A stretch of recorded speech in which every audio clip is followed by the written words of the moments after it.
G'day humans, Chris Stead here. I'm on the road, and today the family and I, we're jumping on Celestyal Journey. We're taking the heavenly Venice, Greece and Croatia trip for 7 nights. In this video I'm going to give you a full tour of this ship and everything it has to offer and take you through what the experience is like, in particular travelling with kids. Let's go.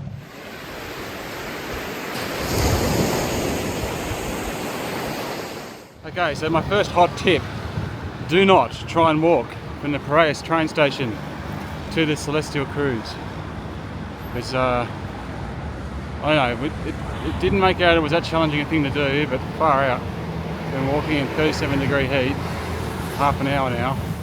There's no indication of where you're supposed to go. You've got to circle around one building, circle around another building, circle around another building, through some ruins. Got no idea. I think we took the quickest route too. But it's just, yeah. We should not have done that. But I don't know, like we don't fit in the cab, so yeah, options are slim. They should probably consider some sort of transfer. Alright, so we're checked in, we've got our car. Just a quick note about the check-in process. Look, it looks like the entire cruise turned up at 12, which is check-in time. Because by 12:20 the desk at the front was more or less empty, and I'm almost packing down. It's a long queue. It's going to look pretty disheartening when you first see it, but to be fair, it's moving pretty quickly. So it's just a bit of a pain, I guess, that you have to wait, but it actually does move pretty quickly.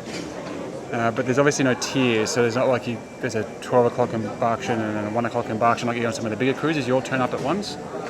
So yeah, the earlier you get here, the quicker it's going to be for you. But you get your card, so we can go straight to our room, which I really love. Okay, so we're just about to jump on board, so I thought I might just check with the family what they're most excited about as soon as they kind of get on board the Celestyal Journey experience. Kate? I'm very excited to see our cabin and see what it's like, especially with the balcony. Jazzy J? I'm excited to get in the pool and out of this heat. Paddy? I'm excited to get out of the sun into the pool. And what about you, Charlie? To relax by the pool and have a good time. I'm just really looking forward to seeing what this ship has to offer, and also to get a taste of that first meal. Starving. Let's go.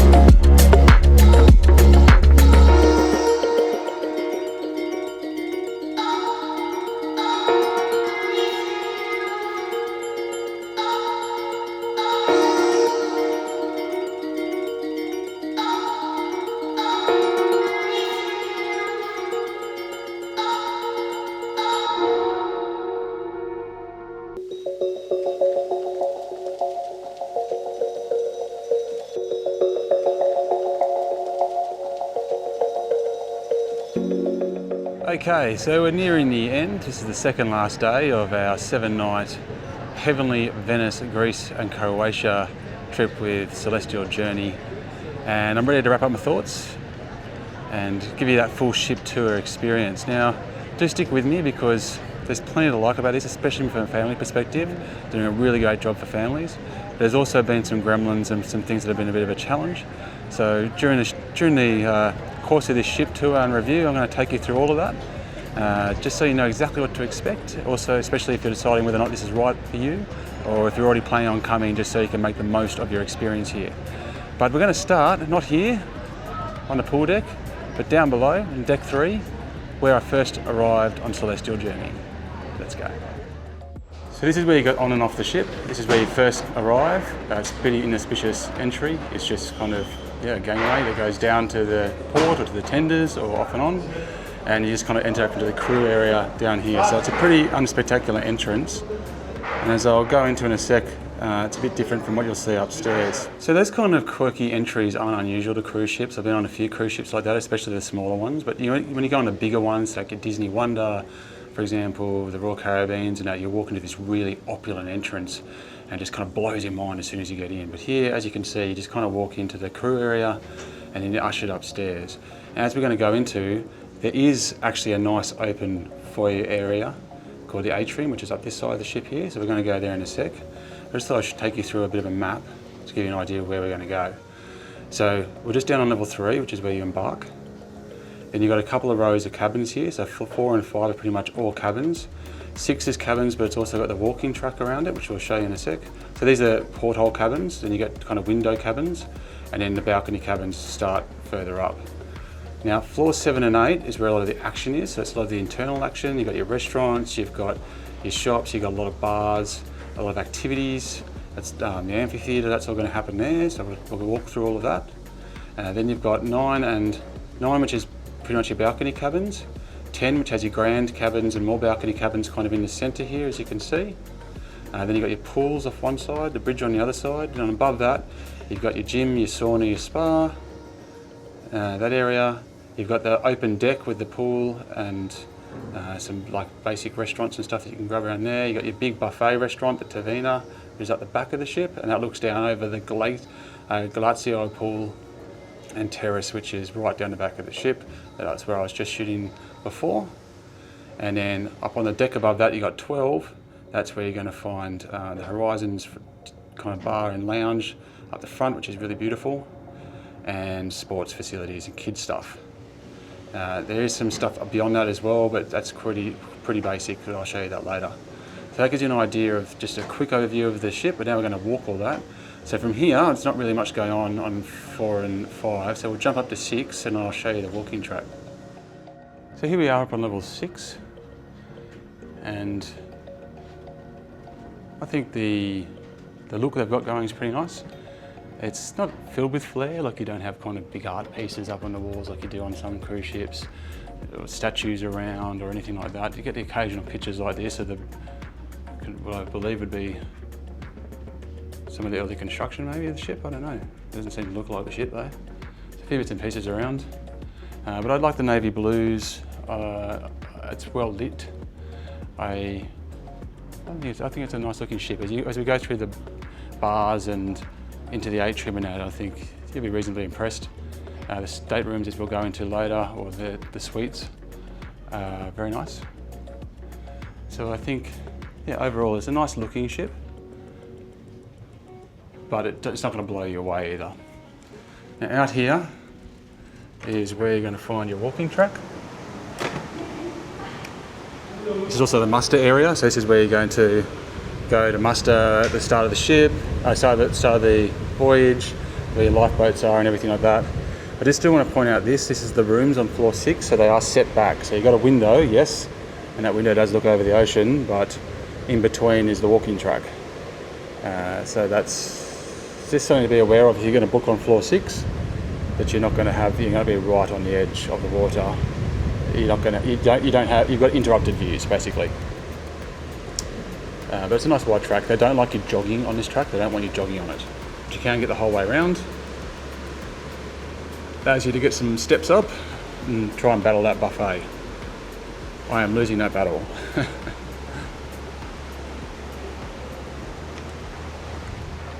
So that's pretty much like the two main things on floor 6 to go through.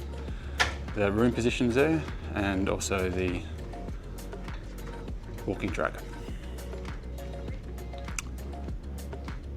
So let's head up to floor 7. So with the staff, I've had pretty much a fantastic experience. They've all been very helpful, very friendly, even when I've had some problems. I've had a couple of run-ins that haven't been great. There's a few individuals that provided me with not what I would call accurate information. But I think they've been under pressure at those times. And I've also had some great experiences with people. Tissa, Raphael, they're particular two people I'd like to call out for just being so accommodating, lovely and understanding. All right. Now down here we have Thalassa Restaurant. So this is your general included restaurant with your fare, so not an extra cost. And it basically provides a similar eating experience to what you'll get upstairs in the buffet, but in a sit-down a la carte style situation. So you can sit down, eat, you don't have to deal with the crowds of the buffet. But the restaurant, the food, which you can see here actually, tends to be linked to what you'll get upstairs. So they have, I guess, part of their efficiency is to reuse some of the same dishes that they're using upstairs, downstairs.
Okay, that's the Thalassa Restaurant, and that's at the back of the ship, so we're at the very aft end.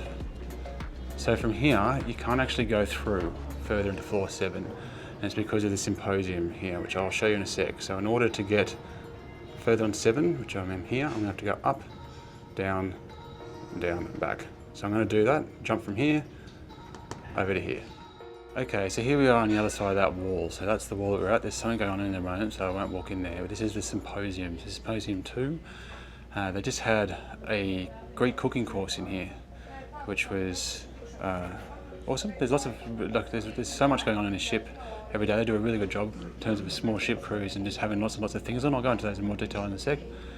And then there's a couple of rooms down here. So here's another one, which they haven't had a lot of stuff going on in here, to be fair. But you can see it's all set up. Most of the action's happening in the amphitheatre or in the bars. They probably should have used this last night for a magic show. I'll go into that in a little sec. That they did. So this is kind of in the middle of floor 7, level 7, deck 7. You come out here into the Grapevine, which is a wine bar. It seems to be for wine tasting. You can do wine tasting experiences. Other than that, I really haven't seen it get used much at all. Seems to be a bit of a pass-through space that they've just kind of converted to something. In between the Symposiums, there's 3 different ones down here, and the Atrium that I was telling you about. So here on floor 7, as well as just lots of little couches and little nooks and crannies around that you can just sit at. People do seem to use them. In here, we have the Atrium, which I hope you agree is really quite spectacular and beautiful. I should point out as well at the moment, this isn't at sea day, so everybody who is on this ship at the moment, I think there's 1,200 guests capacity, and that's pretty full from my understanding. So this just gives you an idea of the crowd. In particular, the reception and the short tours have had a few moments where they've been quite long, but the reception's never been really that long a wait. And like I said, they've been really, really helpful and friendly every time I've had to go there. There's no app, which is a bit of a pain in the butt. So I really need to work on that. So unless you've got the piece of paper that they drop in your room every single day, it's really hard to keep an eye out on when things are happening. There's no digital screens around, really, like, you know, they've got this one here advertising excursions, but that'd be handy if it actually said what's on and when. There's one outside Café Nation, which shows you a little bit about what's going on, but yeah. Actually, no, you know what? It doesn't actually, it's just a menu. So you really don't know what's going on. You also can't check your balance. So you've got to go to reception and say, what's my balance? And they'll print it out. Or they'll drop a printout at your room at the end of each day. So that's also a bit frustrating. You can't even log onto the website and just go, what's going on? So it's pretty hard to track what's going on the ship. unless you have that piece of paper. And I've missed things because I just like remembered the wrong time and then turned up and it's been over. And yeah, just to do things like check your balance, see what's going on, especially with the kids. You just don't know if they're racking up a bill where they shouldn't be or anything like that. So that's something I'd really like to see them work on. Here's a quick example of what the newsletter looks like for one of our days. This is the Venice day. So it tells you when we're arriving, when we've got to all be on board by departure time and so forth. Through here, bit of useful information about the location in terms of pickpockets, time changing, when your excursions depart, if you're on a particular excursion for the day, where to meet, the transfer times to get from the tender to Venice in this particular day. On the inside, kind of got a rundown of all the different experiences that are happening. So a lot of this is similar every single day, just opening times, closing times, when to access certain things, what the signature cocktail might be, various little deals they might have going on. You can see here the food times, and it'll actually tell you, for example, here it's Italian buffet. This was last night actually. Various types of experiences that might be going on. Bar opening hours, there's a wine tasting that was on at some point yesterday. Cocktail masterclass, so there's actually a cost for that, but yeah, so all that kind of information you need. It's really handy, just wish you had it on you. And then at the back, it's got the activities. This was a port day, so there wasn't much in the way of activity, so everyone was on board. Then they did a quiz, then they did the guest the celebrity experience. The kids club's open every afternoon. Video games and things going on up there. There was a magic show last night. There was the mask competition last night, so you can kind of see Little Venice, the singers that were out on the, that was the show actually in the Amphitheatre. So yeah, it kind of gives you a rundown of all the different bits and pieces. Here's the one for today. So we're at sea, so lots more going on. So not that much information about a port, obviously. A lot of similar things in here as well.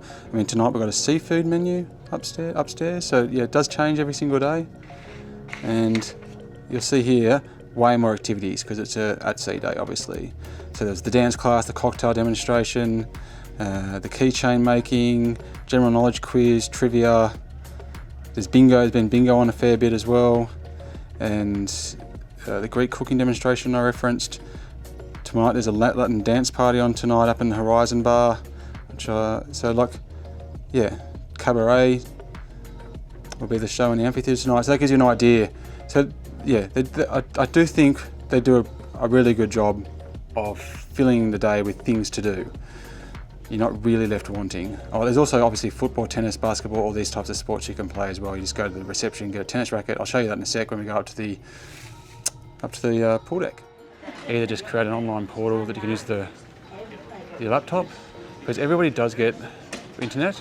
I think you get 250 megabytes a day free internet, and then I've got the extra 7-day unlimited internet, which has been functional, but it's slow. Like, I wouldn't dare try. I've been able to watch things like on YouTube, even watch some rugby league from back in Australia, and it's worked.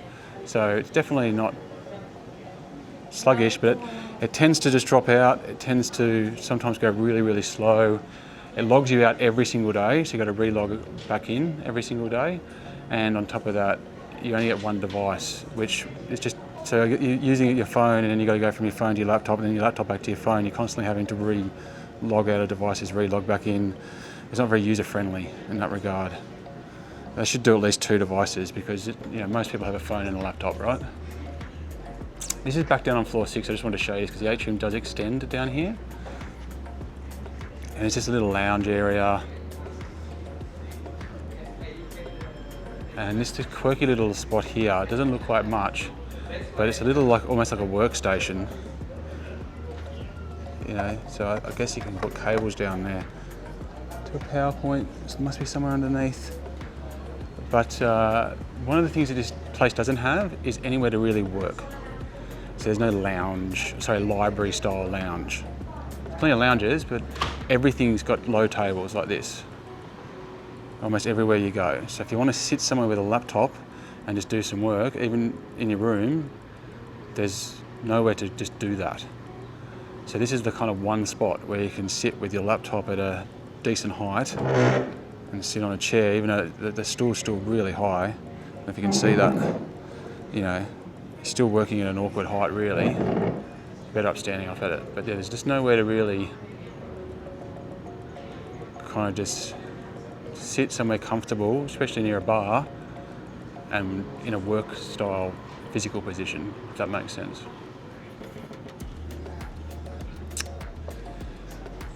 Which has been something that I've found a little bit frustrating. I've been working on my bed or on a sun lounge, you know, and you can only do that for so long before your body starts to go, this is not optimal. All right, through here we have the photo area. So do snap photos every now and again, and you'll find yourself appearing in here, whether or not you want to get it or not. But it's there as an option for people. And through here we have the amphitheatre. It looks like they're actually doing a bit of practice for tonight's performance. Now, it's a really nice space in here. It's not tiered quite enough, so there's a bottom floor and a top floor. So we're on floor 7, this is the bottom floor, and it extends up to floor 8. Sounds good, lighting's good. Space is beautiful. You can obviously come down, sit down here at any time and see someone out there that's gazing out the window, pondering life. And you can go up the stairs, which I'll do now, onto floor 8. Yeah, so it's good. It does. They just have made some what I would say are errors in terms of the timings. So you can sit in here. They will come. Waiters will come down and ask if you want a drink, and so forth. But the way that the seats are up here with kids, they can't really see, and you got to be here so early to get a seat down the bottom. A little bit challenging to see with the kids. It's okay for adults, just with the kids. Because you've got this glass fence as well, with a metal bar running along top of it that's right in your eye line. But it's a cool space. And what's been good is, for what is technically a small ship, like 1200, I've been on smaller ships. If you see my Windstar review, there was 280 people in that one. But if you see my Royal Caribbean Wonder of the Seas, there was 7,000 people on that one or something. There you go. And the crowd goes off.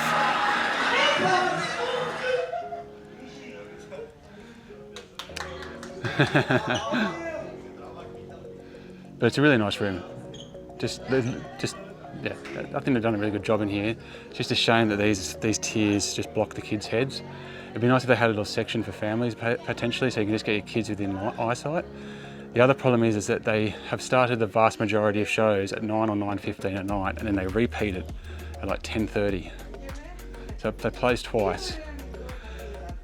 So this is problematic for the kids. When you've got port days, when you're on what's effectively a port-heavy tour, an expedition tour, like we are, and you're doing ports all day, and then you come at night, the kids are really, really tired, but you really want them to see the shows. There's acrobatic shows, there's been some great singing, some pop singing, some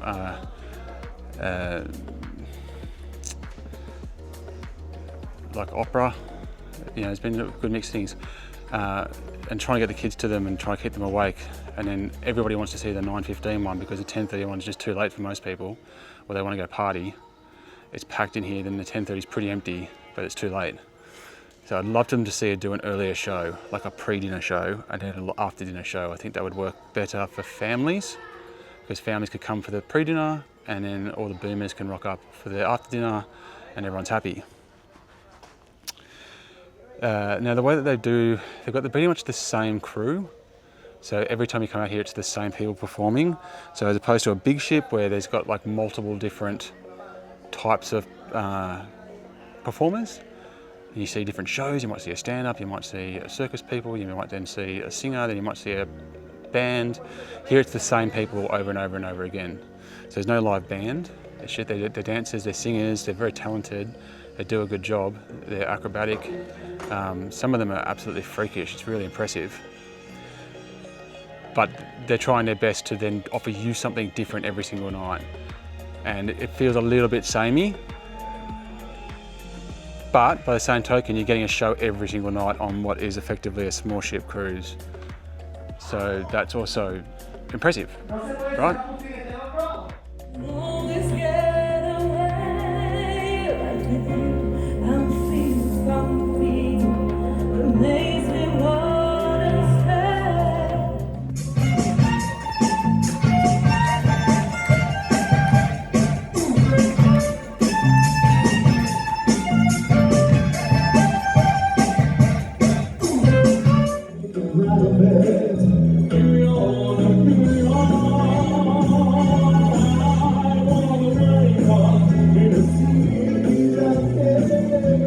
Okay, so we're now on floor 8.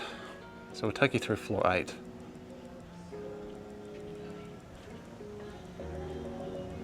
So going back into the atrium here. This is where you're going to find a big chunk of your bars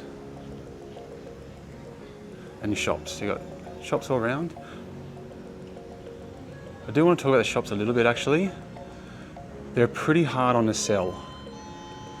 So like when you're up at the first at sea day, we're sitting by the pool trying to relax, enjoy the sun and everything, and they just had this guy on a microphone just trying to sell you everything under the sun. Buy this, buy the champagne, buy this spa, buy this, like, and they're walking around and hassling you. They're doing it with Celestyal Pay on the first day as well, trying to upsell you.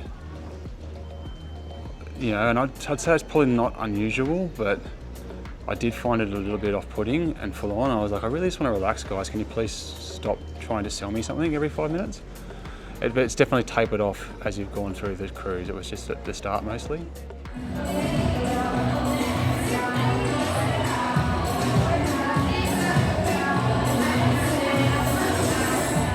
And if you want some sweet with rum, of course, why not? Let's start the day with an amazing sweet.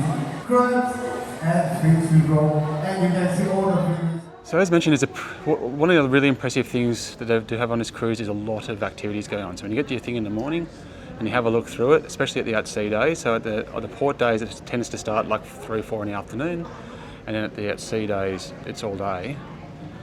And there's trivia, there's dance classes, there's crafting, there's karaoke. There's been all kinds of things going on. A lot going up here, which is called Café Nation, so there seems to be a hot spot for it. There was one great lesson. They did a lot of stuff that was really good. It was themed as well.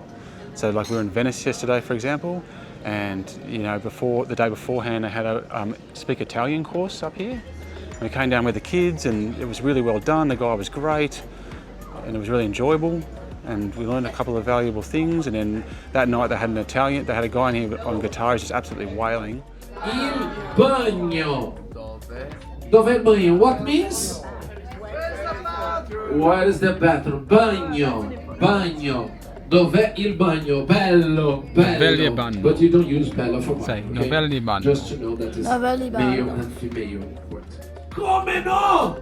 You go even to sing in Italiano now. How you don't capisci l'italiano? How you don't capisci? This is number 5 lesson. You will sing the song Volare. Now you have. Everybody has Volare? Yes.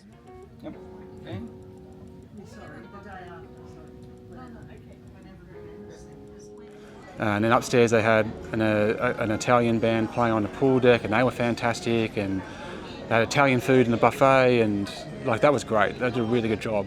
And as you walked through the ship last night, there was just kind of things happening everywhere as you went through. But Café Nation's obviously got a coffee flavour to it, but there's plenty else going on as well.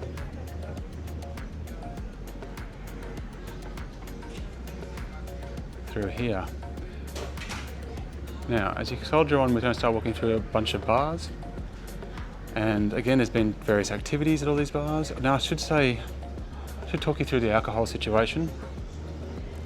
So it's changed dramatically, and a lot of the information online was incorrect. So I'm going to do a separate video specifically on it just to help people. But they now have Celestyal Pay. So what used to happen was every single person on the ship got free house beer, house wine, I think maybe champagne at mealtime. That's now gone. and instead you have Celestyal Pay. It is I don't know, I'm not sold on this system. So basically, you can pre-fill a wallet. So basically, the short end of it is you don't get free alcohol anymore at all, in any way, shape or form. What you can do is pre-book Celestyal Pay and they'll give you a bonus. So if you put $100 in, I think you get 15 to 100 euros into your wallet, you get 15 euros bonus. So you effectively get 115. We put 200 euros in ours, we got 235 euros. So we got 35 euros, which, you know, the cocktail of the day here is 9 euros. So that's actually not too bad, because the standard cocktail is about 20 bucks, 20 euros. So that's $40 Australian, right? So those kind of house wines and beers that you could have had during mealtime really would have been handy, and then you could have come out and had one or two nice cocktails and had a really fun drink without blowing your budget. Now you can't do that. And the thing with Celestyal Pay is if you don't use it, they keep the money. So you've really got to make this kind of guess, and then it's just, yeah. Or you can just buy ad hoc, of course, you can just buy things, but everything's got 18% on top of it too, right? So that's 9 euros plus 18%. As a result, I haven't used any of the bars, I'll be honest. It's just too expensive. And because we're at the transition phase from when Celestyal Pay is coming in, there's a lot of people on this ship that booked when Celestyal Pay wasn't around, so they still get the free beers and free wines and so forth. And then there's another other half of the crew, people here don't book after they change to Celestyal Pay, so they don't get them. So it creates a lot of confusion at the buffets and stuff, where you see people just getting wines and beers left, right and centre, and you've got all these other people who are getting knocked back. I don't know how else you could do it. It's probably just that's transition. But you can see the difference in experience people are having as a result. So I can't tell you, I know people have I've seen some complaints online about cocktails being watered down and so forth. I've had some beer, I've had some wine, it's been fine. I haven't had any cocktails because I can't spend $40 on a cocktail, you know, in good conscience. So I can't tell you that, unfortunately, other than to say that I haven't seen too many people drinking cocktails, but those who have been doing them seem to be having a good time. All right, so we've got this open bar in here. This is the Martini Bar. So they had a magic show in here, which was excellent, really, really good. I think what they call it, mix. But there was way too many people. Like, people were stacked all the way around here trying to watch it, so they just chose the wrong venue for it. They should have gone to the Symposium, I reckon, or even used the Amphitheatre. But it was still cool, it was really cool. The kids loved it, the adults loved it, it was great. You got this shop experience here. So that's the mix, is that the mix bar? I think this is the Martini Bar here. And then that kind of circles around past the shops, further that way. On this side, you got more seating and arrangements inside, nice and cool, good views out the windows, plenty of seats. This goes into the casino area, which is not very deep, not very big. A couple of roulette tables, lots of slot machines. Not my go. I don't touch the things. But there's been a few people in here, you know, at the casino, but it's not taking up much space. It's really pretty inoffensive, to be honest. It's just kind of tucked away in the corner. Now, where's the blue bar? Oh, here's the blue bar. So this has been another great space for activities. I think they've got a grand piano in here. There's grand pianos in most of the bars you've probably seen. But the blue bar over here, this is where they've done all of the craft activities, mask making, keyring making.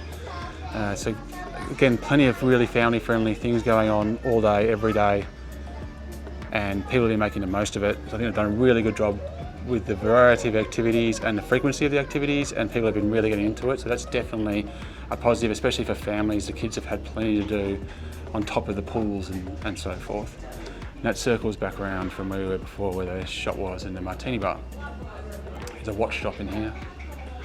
Comes into another bar, which I haven't seen get much use. I'm not even sure what the name of it is. Again, another grand piano. A lot of people playing backgammon and Scrabble and stuff. You can go get the board games from down at reception, bring them up here and play them. Or in the Horizons bar upstairs is even nicer, I'll show you that. Kids playing Uno at the moment.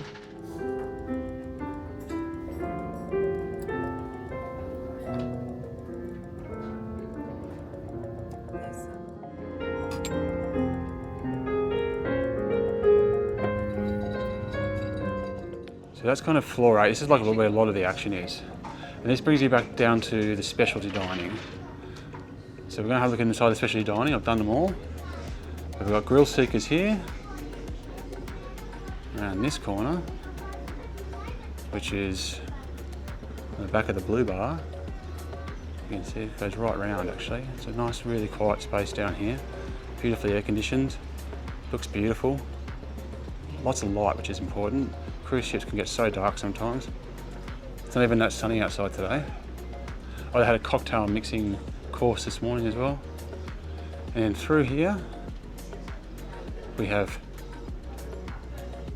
the chef's table through there, which is a intimate, very high-end, like no more than 10 people, specialty dining experience. This special little room here is a top. And then through here we have the smoked olive, which is that way, and we have Pink Moon, which is that way. Now, if you're in one of the suites, you get access to smoked olive all the time, but not the specialty dining experience. It's just basically the same as Thalassa downstairs, which is kind of the same as the buffet upstairs, but more a la carte. And you have access to these seats in here, which just gives you a lot more flexibility to just eat without having to deal with the crowd. So that's really been quite handy actually for breakfast, lunches, dinners. You can just kind of find a space really easily and have a decent meal without having to fight with the people upstairs, because it does get very busy in the buffet, as you'll see. Anyway, let's have a closer look at the specialty dining. Okay, so here we are in Grill Seekers, enjoying the starter. But I just want to take you through how it works. So there's 2 menus. So you've got basically a walk-in menu, which has prices and a range of different foods. So you've got, as you can see there, 3 different starters, ranging from 11 to 17.50 euros. Main courses, chicken, fish, various steaks up to, I can see, 50 euro, 51 euro. Then a selection of sides, sauces, a cheese platter option, and some desserts. So you can come in and just order what you want in that regard and just pay. And you kind of got a wider selection if you do it that way. Alternatively, you can get the set menu, which is 5-course meal, which is cheaper. Obviously, you don't get the choice. So you've got shrimps, salad, your choice of main, a cheese platter, and your choice of dessert. But if you're getting the multi-special dining package, so you're getting, say, 2 or 3, so you get a discount a whole lot, then you're setting yourself up for the set menu. So if you get the 3-course, the 3 specialty dining package, or the 2 specialty dining package, so 2 nights or 3 nights, then you're not choosing from this menu. You are getting the experience from the set menu. That experience thus far has been really cool. So far we've got this little starter, it wasn't even on the appetizer. Bread and some hummus and baba ganoush, and a little surprise oyster experience, which is really yummy, which is everyone seems to be getting tonight. And venue-wise, really lovely finish. Love the blacks, love the whites. Nice high roof, pretty good ambience, a lot of people in here, but it's not too noisy at all.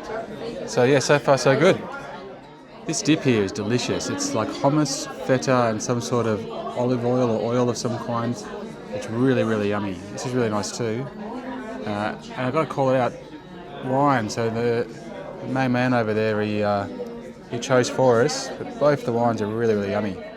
The shrimp starter has officially landed. It looks fantastic. Comes with a tomato marmalade on the side. Decent size actually for a starter as well. All right, let's dive in.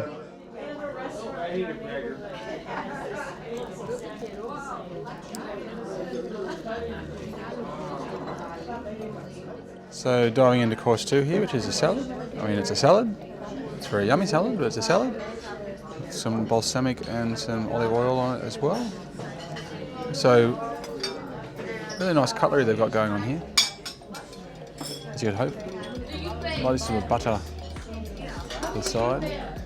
Okay, the mains have just come out and they look fantastic. So here's my tenderloin, medium rare, beautiful. comes with the side dish here, potato.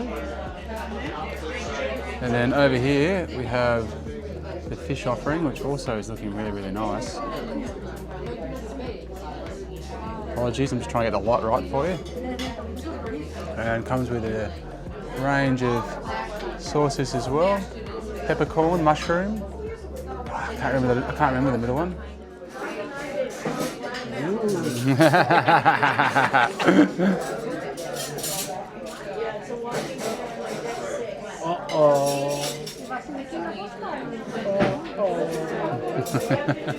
Thanks, man.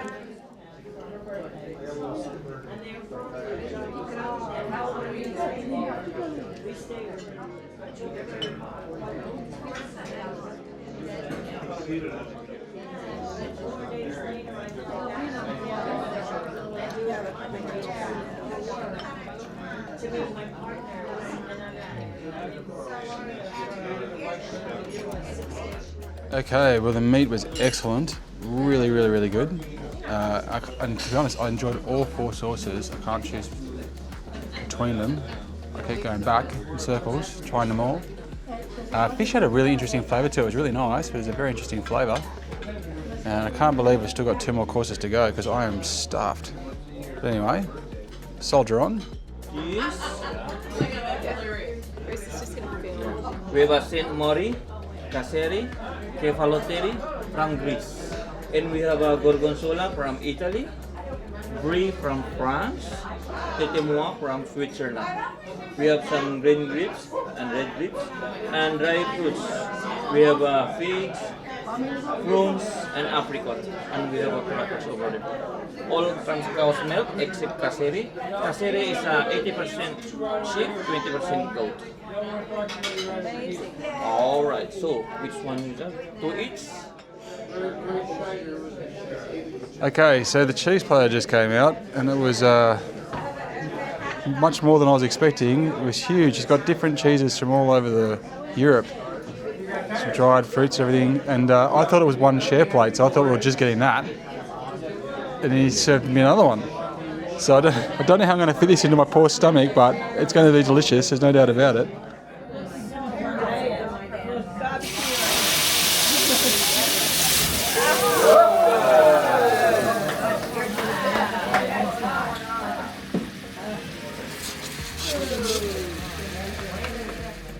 Right. Yeah, this is Dominican Republic and Cuba, Havana. White ram, the dark from Dominican Republic, 3 years aged from Havana, Cuba, and 7 years aged. Well, which one would you recommend? Yeah, definitely. Okay. You got that one, right? Of course. This is even a question. Thank you. Okay, we've journeyed all the way through to the final course. What a show. Just she cooked the crepes in front of us and it was just fantastic actually. It was really fun. And we've got some top shelf rum as well. It's gone down on this. What a great dessert.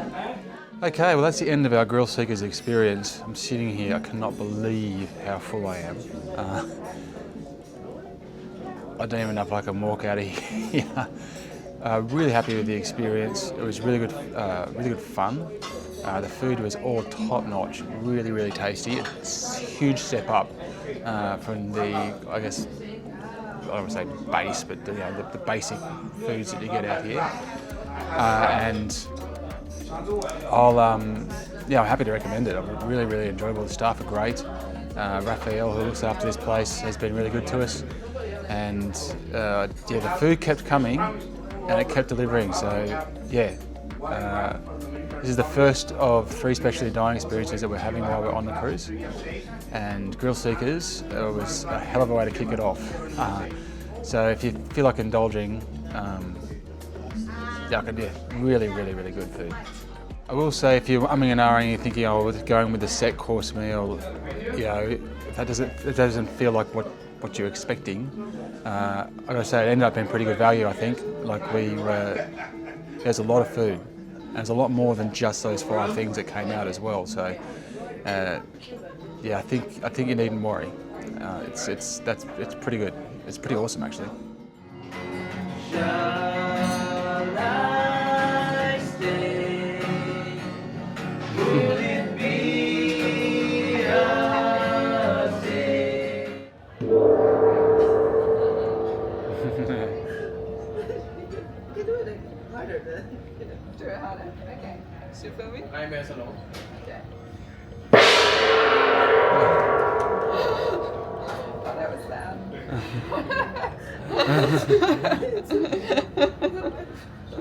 That was not what I was expecting.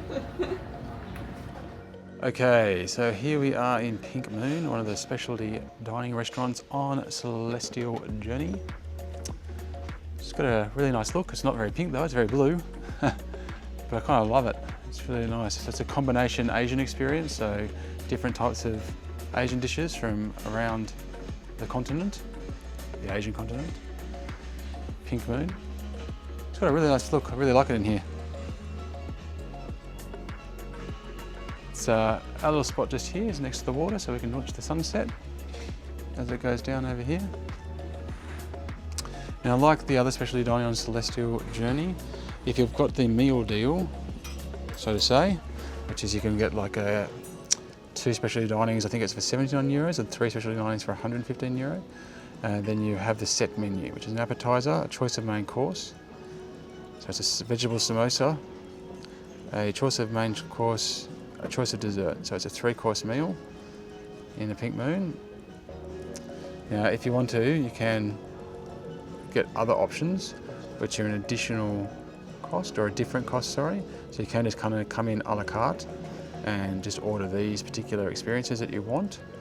So this is not in addition to the set menu, it's just you can choose to have these instead. But because we're here on the deal that we're on here, we are obliged to have the set menu, which is right here. So that's what we're going to dive into in this experience. And there's a range of different spices here that I've already brought out, quite a selection actually. So if you like a bit of heat, you're in luck. There's also soy sauce and things that aren't going to burn your tongue. And quite an extensive wine list as well. All right, let's get into some food. You can see the sun setting off the back of the ship there. It's a pretty nice little spot in Pink Moon.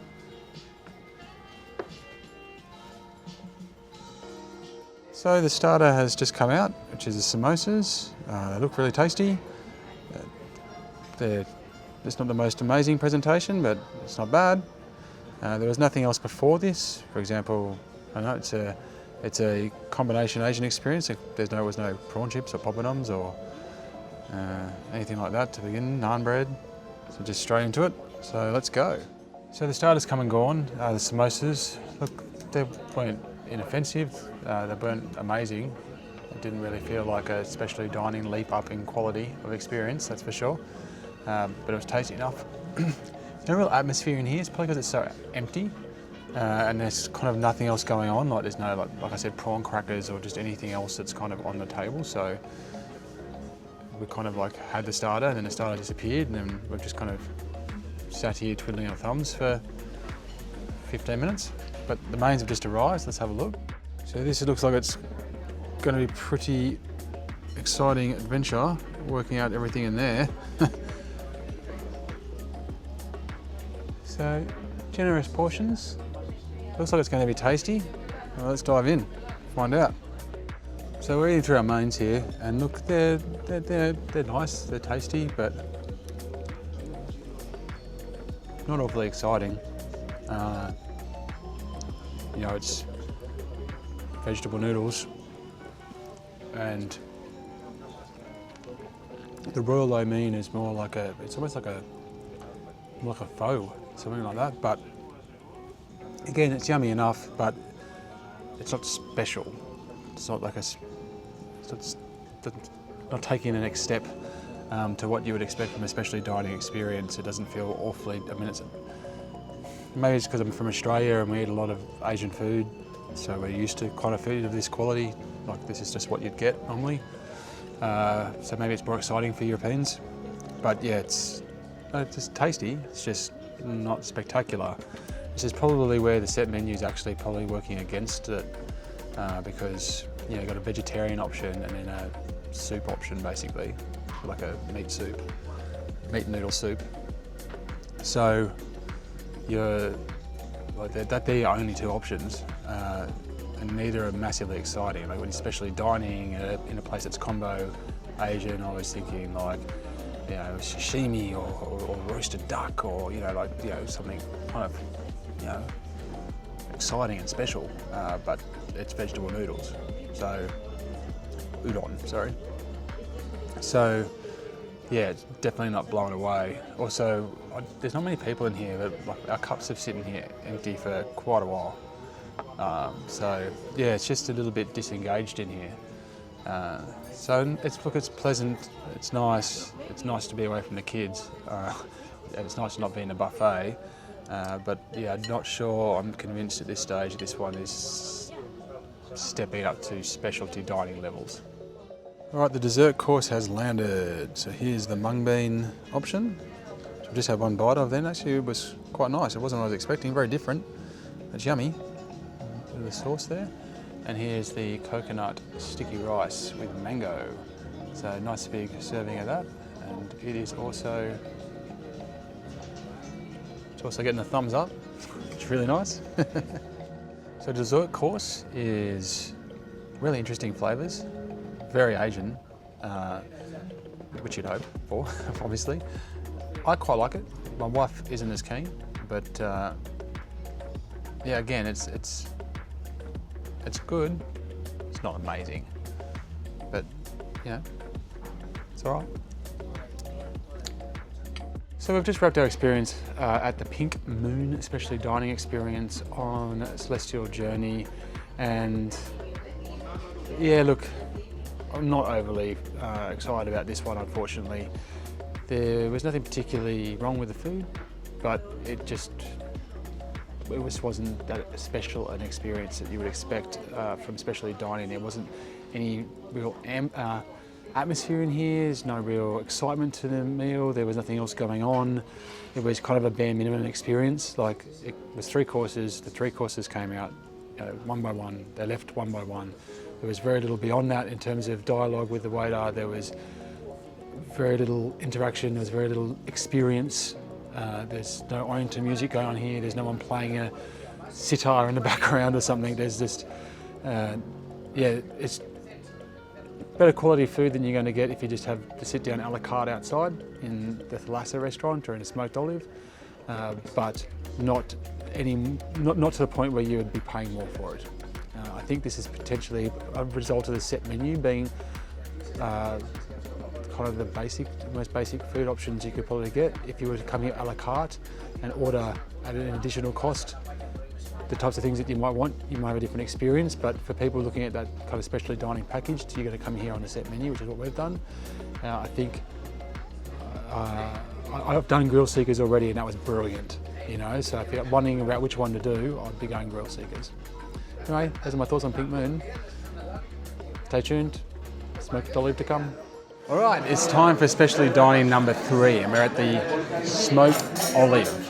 And yet again, we've got the descent menu going on here, so I'll show you. Particular restaurant, it's like Grill Seekers in that you get a 5-course meal. So we've got an appetizer, salad, a choice of main course between a vegetarian option and a meat option, the cheese platter experience, which I'm assuming will be similar to Grill Seekers, which is excellent, and the dessert experience as well, where you have a choice of 2 options. So let's dive in and see what the smoked olive set menu dining experience, specialty dining experience on Celestyal Journey is like. So just to show you, this is what the a la carte menu looks like. So you can just come in any time, whenever you want, and choose any of these meals and pay the figure that you can see there, which would likely change over time, but as of August 2025, those are the figures. Okay, so the starter has come out. Scallops with chive ravioli. Looks really good, love the presentation. Looks like it's going to be very yummy. Nice portion for a starter as well. Let's see how she goes. Much more subtle than I thought it was going to be. It's yummy though. Nice sauce. Okay, so on to course 2, which is a salad. Just come out. Looks very nice. You see, it looks very similar to the salad that was the second course in Grill Seekers. So I think that the second and fourth courses will be, which is the salad and the cheese platter, I think will be the same as Grill Seekers. They're both good experiences though, so happy to have it again. And you had a balsamic or a virgin olive oil option to throw on top. I threw both on top, so we'll see how she goes, but I'm pretty sure this is similar to the Grill Seekers one, which was very yummy. I'm expecting the same here. Thank you. Thank you. All right, the main course has arrived, and it looks really nice. It looks very, very yummy. And it's a huge portion. They did joke to me beforehand there's enough food for two. And seeing this, I tend to agree. Look at that. Looks fantastic. How does it taste?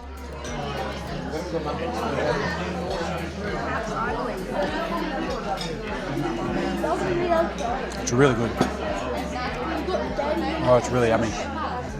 Okay, so course 4 is here, and I'm really full. And here's a huge cheese platter. Look at the size of it. I gotta say, I'm pretty happy with the atmosphere in here. It's bustling. There's lots of people, lots going on. They've been singing songs, happy birthdays, other songs as well to some of the guests. So it's a really cool atmosphere in here. Lots of energy, and this is looking delicious. Okay, well the final course, course 5 has landed. The cheesecake, blueberry cheesecake. Look at that, what a great presentation. It looks absolutely stunning. I had to give up on the cheese platter. I'm so full, I feel like I'm going to have to loosen a few notches on the belt. But I absolutely have to find room for this.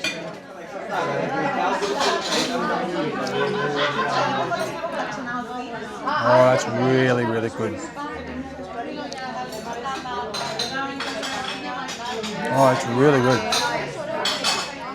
It's got a really soft texture for a cheesecake actually. Get the blueberry on top, and then the actual kind of base crust kind of kicks in a bit later. But that's a really nice dessert. Very sweet. Wow. I don't know I've had a meal tonight. Okay, so we're going to call that a wrap on the smoked olive specialty dining experience. And look, it was a good set menu. I'm so full. I'm so full. But the dessert was so good at the end. I had to stack it in there. Yeah, no real complaints to be honest. I think that the atmosphere in here is great. Staff were great.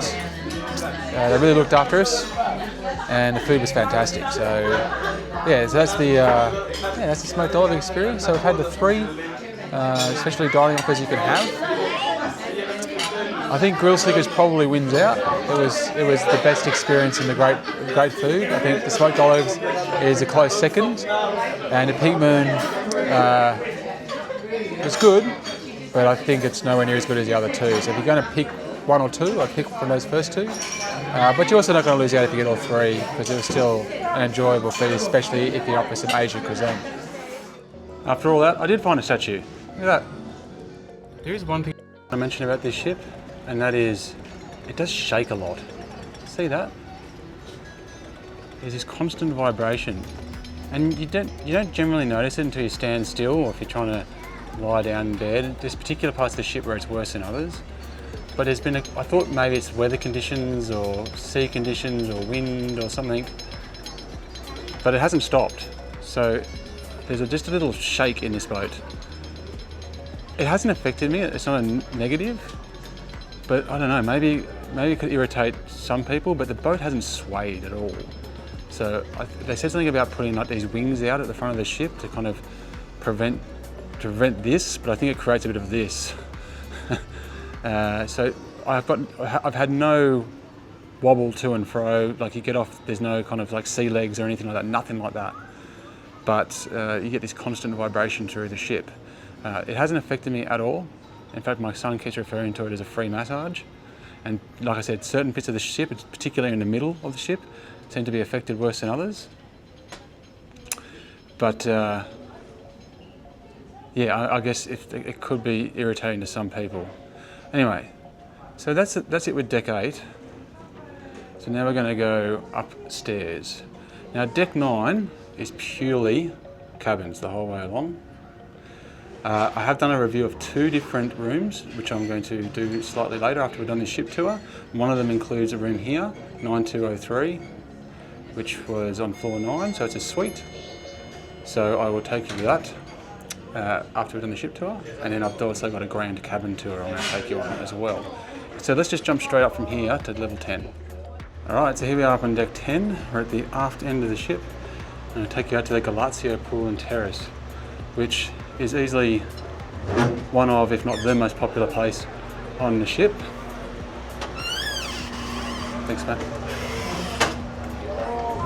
As you can see, if you're wondering where everybody was, you just found them. So I'll take you out. So plenty of sun lounges out today with all the cushions on them as well. Cushions aren't always on them, but today we have them. You got this big pool. So there's no hot tubs here, and there's no shade. So I actually haven't swum in this pool yet because we've had such smoking hot weather. The whole of this trip it's been baking out here, so I've been using the inside pool. Sorry.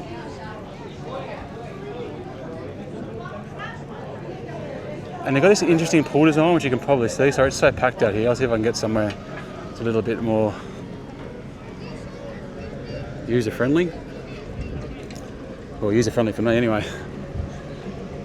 But yeah, so you can see there's this huge boundary around the pool. I'm wondering if it's for something to do with splashback during waves. Hopefully you can hear me in the wind. But yeah, not a very big pool, that's for sure. It's not too bad on the depth. It's actually alright. I've heard this referenced as an adult-only pool, but as you can see, all the kids are here as well. I don't know if that's officially an adult-only pool. But there's a huge space out here, and it's loved. Now, during the day, obviously there's a pool. During the morning, there's a cafe in the corner here. I'll show you that. You can just walk down here. I just want to show you this because you can walk down these steps back down to level 9, and there's a good view off the back of the ship here that you can take as well. It's a little less windy than it is up here. But as you can see today, it's a peach of a day, and everyone's making the most of it. And up there, you can see people eating. That's the back of the buffet, which I'll show you in a sec. Let me walk back around.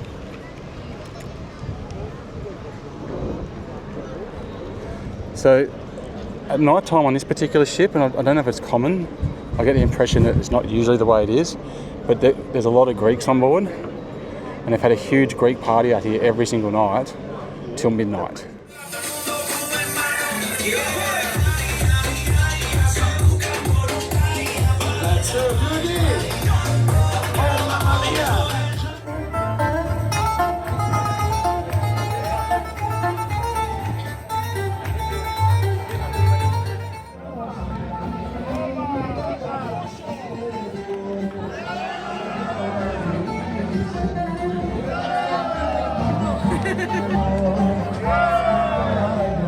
And people have been having an absolute ball. It's been great, don't get me wrong. I don't want to suggest it otherwise. Like, it's been a great experience for everyone who's been into it.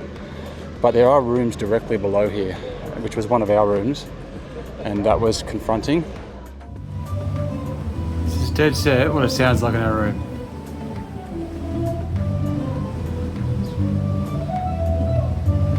No sleep for us. And they ended up moving us to a different room, a quieter room, thankfully, which is great. But yeah, they got a live band set up here in the corner, and it's pumping, and it's great. Like, it's been really cool watching all the Greeks do their Greek dances and have a lot of fun. Don't get me wrong, it's been great out here. It's a bit challenging for the people who are staying below. Obviously, it's pretty hard to get a sun lounge as well. There's actually quite a lot out today, so it's not too bad. And then there's a cafe here, so you can come here, get your bar, get your drinks, everything like that. But also, it opens again like really early in the morning, like dawn, and you can get coffees and everything. So you don't get too much let up from the noise out here, because it doesn't stop till midnight, and then it starts again first thing in the morning. So lots of scraping of tables and jumping up and down, people doing Greek dances and so forth. So that's something you definitely want to be aware of. But an awesome space, there's no doubt about it. So I'll walk you down the aisle here, because if you do happen to get a suite, so either a floor 9 or a floor 10 suite, you have access to the Compass, which is a suite guests only space here. There's another guest suite only space upstairs, which, as far as I'm aware, no one polices, and there's no need to. It's not really a great space. But I'll show it down here. So one of the things I would say is there's not too many kind of staff in the halls. Hey mate. So you get on a lot of cruise ships, and these hallways are they're always filled with crew buzzing around, trying to get heaps of stuff done, working really hard. The crew that are here are working really hard, don't get me wrong. I'm not going to suggest otherwise, but as you can see, there's just not too many of them about. So the halls are decluttered. I mean, the room's been fine, it's been turned down really nice every single time. It's been super clean, everything's been replaced on time, so they're doing the same work. All right, here's the Compass Lounge, or the Compass. So this, at various times of the day, does have different kind of experiences or food. You can get like smoked salmon sandwiches in here. It's the only place I've seen smoked salmon so far, although we might be on a seafood buffet tonight. And you can sometimes get coffees here as well, but they're not really set up at the moment, which is lunchtime. So some comfy couches, a nice place to sit. I have seen people up here using it, puzzles, a few board games, but again you can see all low tables. You can see, so they did have coffees up here not that long ago. So this is what you can expect from the Compass, a little space up on floor 10, kind of hidden away in the centre of the ship. Kind of gives you an idea of how wide the ship is as well, because you've got cabins over there, then you've got this, and cabins out the other door, and that's the extent of the width of the ship. We'll go back out.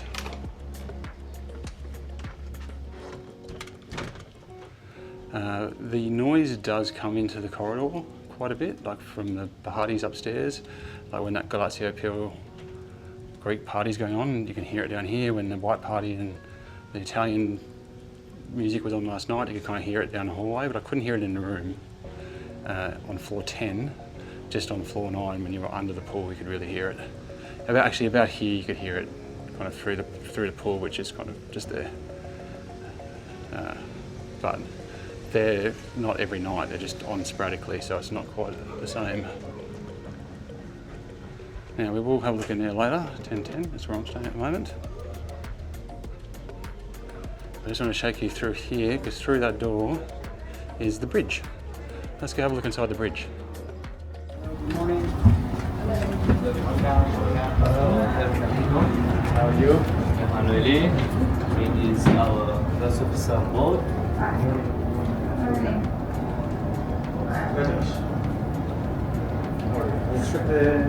No. Okay. So here is where you do all the maneuver of the ship. Okay. To the right and the left, and this is the wheel.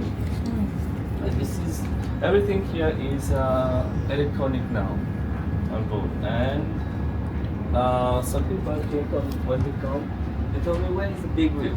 Yeah. So now this is the big wheel. Oh my gosh. It's a really small joystick. The small joystick is the big wheel. Yeah.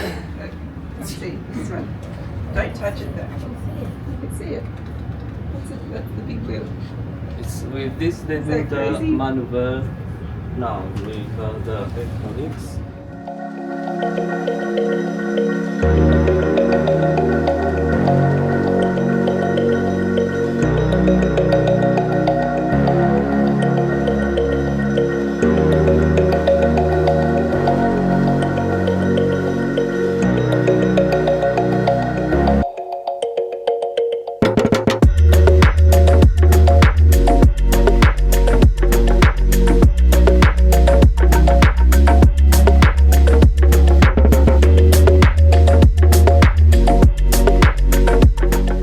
Okay, so here we are up on deck 11. Now this way we have the pool deck, which is going off.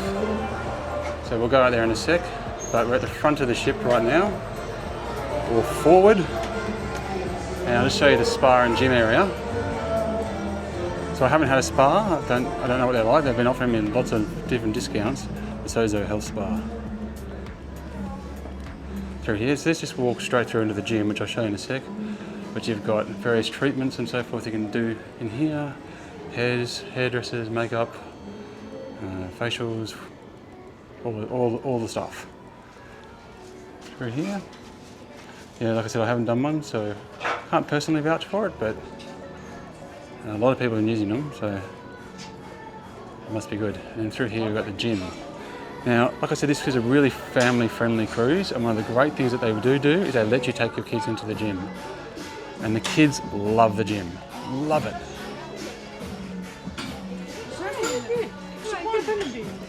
And I think it's a really cool added little bonus that you can actually have a couple of gym sessions with your kids and just show them what the experience is like. It's so rare for them, and they really, really like it. It's not the world's biggest gym I've seen on a cruise ship, but considering it's a small ship, I think it's actually really generously sized. Are a few out of orders, as you can see, but maybe they've just gone down between docking, you know. And maybe they can't fix them until they get back to Athens and get the parts. But good amount of equipment, everything you could really need. Lots of pulleys and all free weights as well. They got mats, towels, water.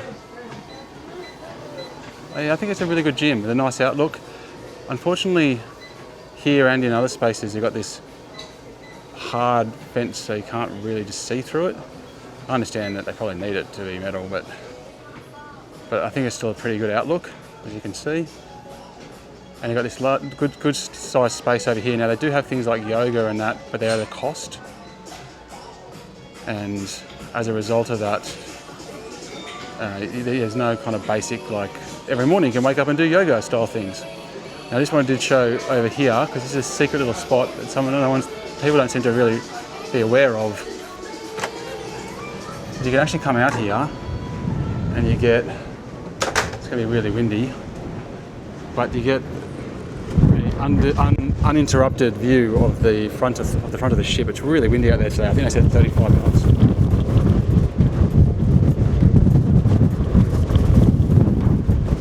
So you probably can't even hear me right now, but I just want to show you that because people seem to not know it exists. And when we've had these fantastic sunsets, these spectacular sunsets, or just going into ports, things like that, I've been out there kind of filming and looking and marvelling, and I've been alone. And that's the only place you can really get that forward-facing view. Okay, let's go through here.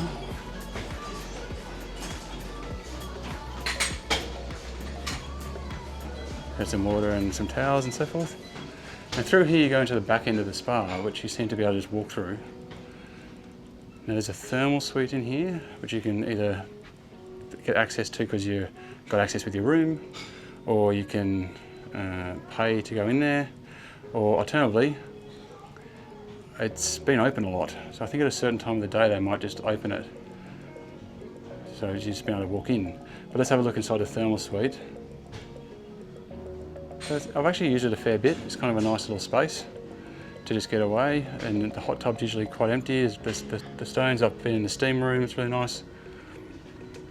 And down here they've also got a relaxation room. Again, it always appears to be open. You can see it's open right now. And this is another spot. But if you just really want to get away and get some quiet space and just hang, it's actually a really nice little spot. Uninterrupted views out to the water. Again, I don't think a lot of people know it's actually here, because I've barely seen anyone in it. I've come and lain here a few times just to get away, and it's been really quite nice. Again, there's water in here and bits and pieces. It's always open, so I'm not sure if it's supposed to be part of the spa or not, but you know, no one's come and questioned me about it. And then through here as well, these are all treatment rooms. So you've got various little treatment rooms in here. I saw like a laser, like a blue light style thing as well. And into this room here, you've got a sauna, which again appears to be freely available to anyone who wants to use them.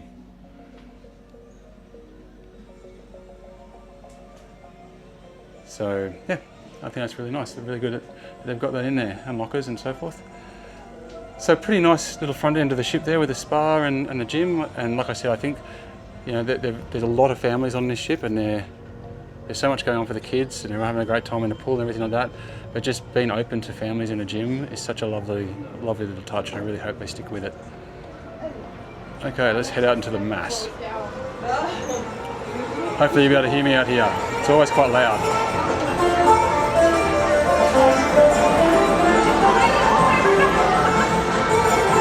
So getting a sun lounge out here can be quite challenging. Unfortunately, they ask you not to reserve seats or towels and just head off. But yeah, they don't police it well enough. They really need to go around and just have staff doing that, because I've seen them sitting there empty for hours with just one towel sitting on them. Now over here you got the Greek Deli. They do gyros and they do pizza.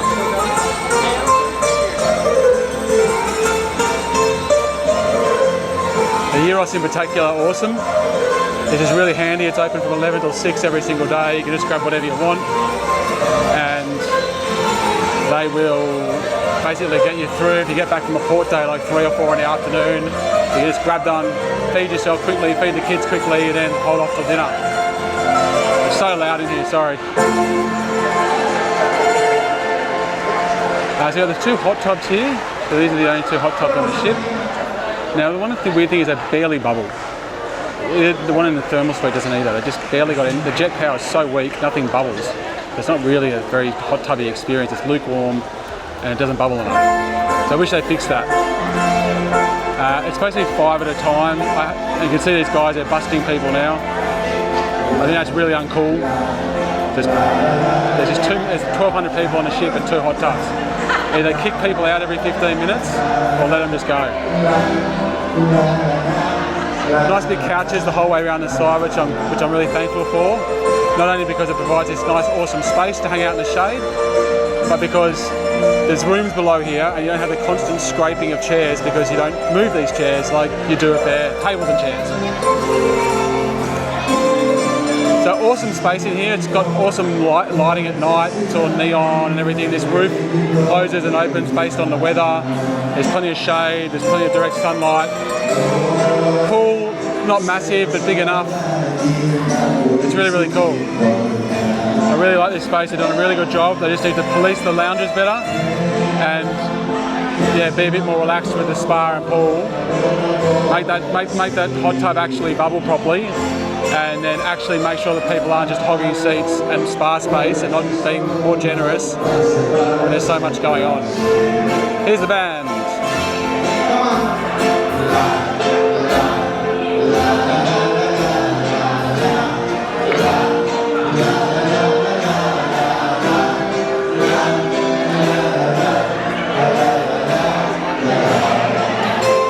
Okay, so here is this little bar. I'll take you around there in a sec. So loud!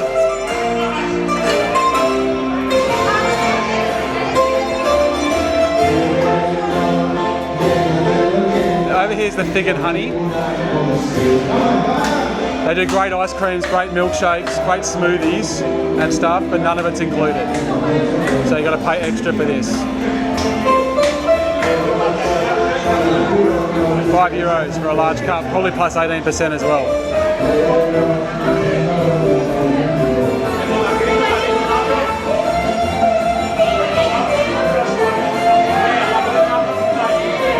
So yeah, I don't really know where to stand right now. This lady's going off.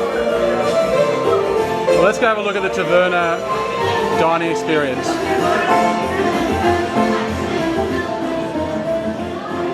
So it's lunchtime right now, so it's pretty busy. And mate, probably a good time to talk about the food quality. It's been alright, it's been good. You know, some of the kind of more Greek oriented stuff, like the cheeses, the cold meats, the rice salads, the feta, olives, all that kind of stuff is quite good.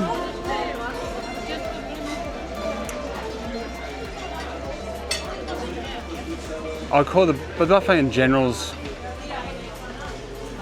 it's a little bit samey. There's not a whole lot of diversity, but they do mix it up each day in interesting ways. It keeps it pretty fresh and enjoyable.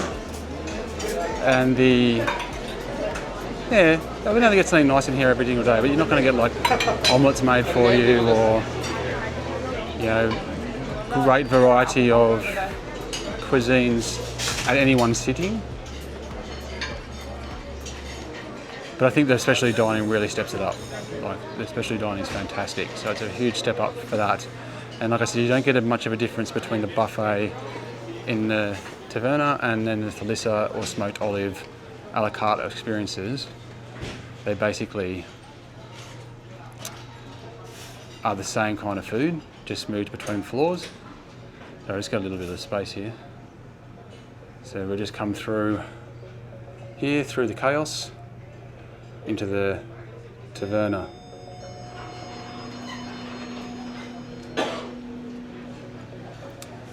Oh, there's my young bloke. Hey, Charlie. Yeah.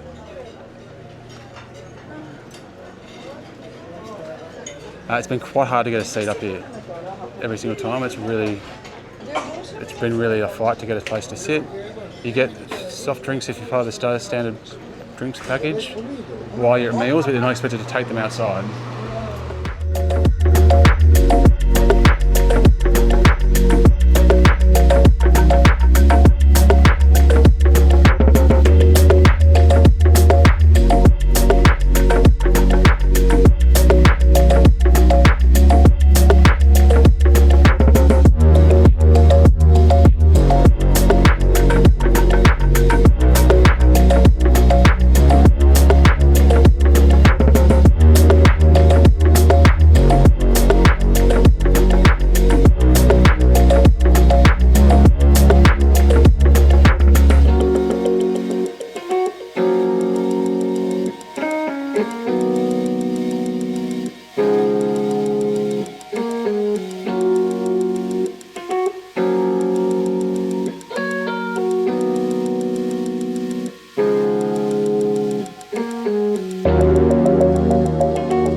Okay, so here we are in the Taverna again, casual dining.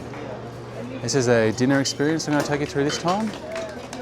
So the dinner buffet on Celestyal Journey changes each night, has a kind of a theme. We're in Venice today, and the theme, as you might expect, is Italian. And this is probably one of the better ones, I think. The Oriental one was really good too, or Asian one I think they called it. This particular station here, the stations kind of replicate on both sides, but there are differences. On this side is a carving station. And it's always been a carving station, each dinner buffet. It's always had those exact same things here. And a different meat. There was a meat lovers night, which was a big mix up. They mixed it up a big time with a huge chunk of beef. Now today we've got some rice, grilled fish, pork tenderloin, chicken cacciatore, veal, and then some different types of mash. Here, some risotto was quite nice.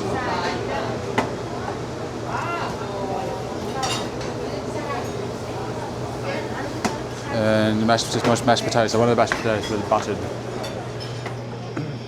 So that booth is replicated on both sides. This is the bread section, so you've got 3 different types of bread here, and some soup as well. So this time with tortellini in it, being that it's Italian. Here's your drink plus bar. Now, some people get free drinks. Those are people who booked a long time ago. New people that are on their new Celestyal Pay session do not get drinks with dinner.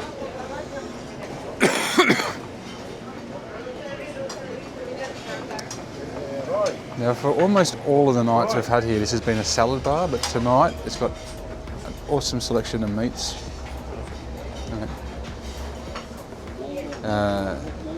Big range of Italian-themed meats and bits and pieces. I love the prosciutto. And an excellent selection of cheeses.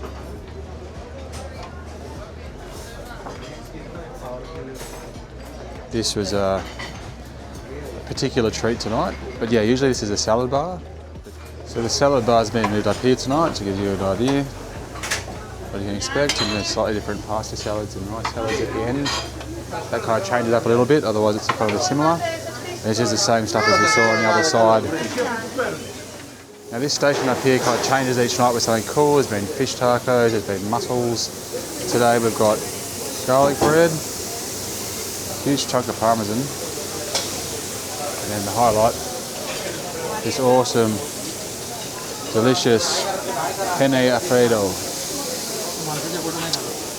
Very, very nice. And finally over here we've got the fruit, which is pretty much the same every single night, and breakfast for that matter. Delicious plums, really, really good. Big chunks of pineapple, some watermelon, and then the sweets. And these have kind of, tonight we've got tiramisu obviously, there's panna cotta in here, lemon pie is quite nice, Ferrero cake. So a few different options, again, slightly themed. So that gives you an idea of a typical night buffet experience on Celestyal Journey.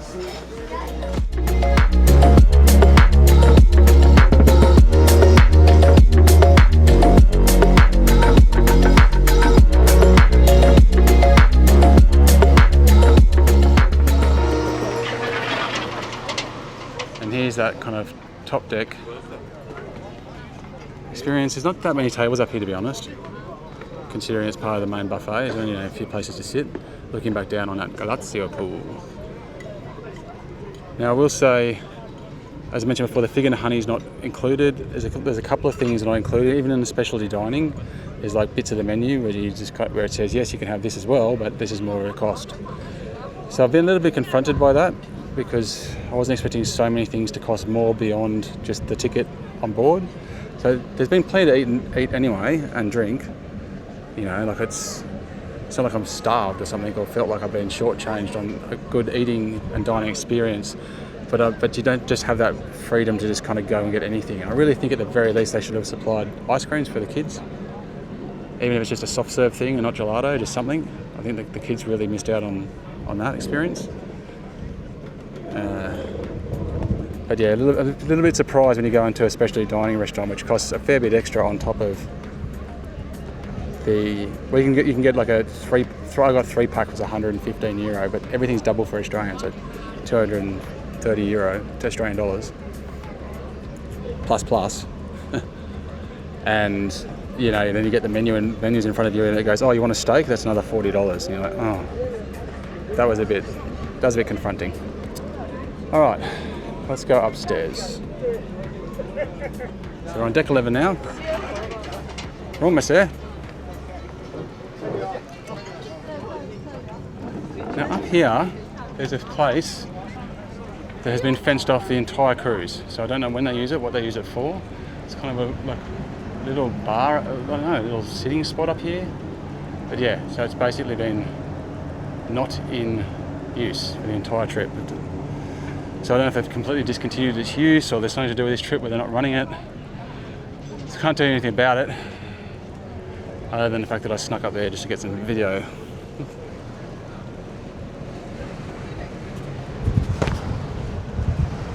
Alright, so stepping back into the wind here. So into these glasses, I'll show you in a sec, is the kids clubs. They're kind of out of the way. They haven't really got much use. My kids basically didn't really rate them. And my younger kid, who's 8, had a little bit more joy in there. So it's through here. I'll show you in a sec. I just want to show you this. So we've had more fun out here with the sports stuff. So way too windy today, moving at the at sea. But they've been playing volleyball in here.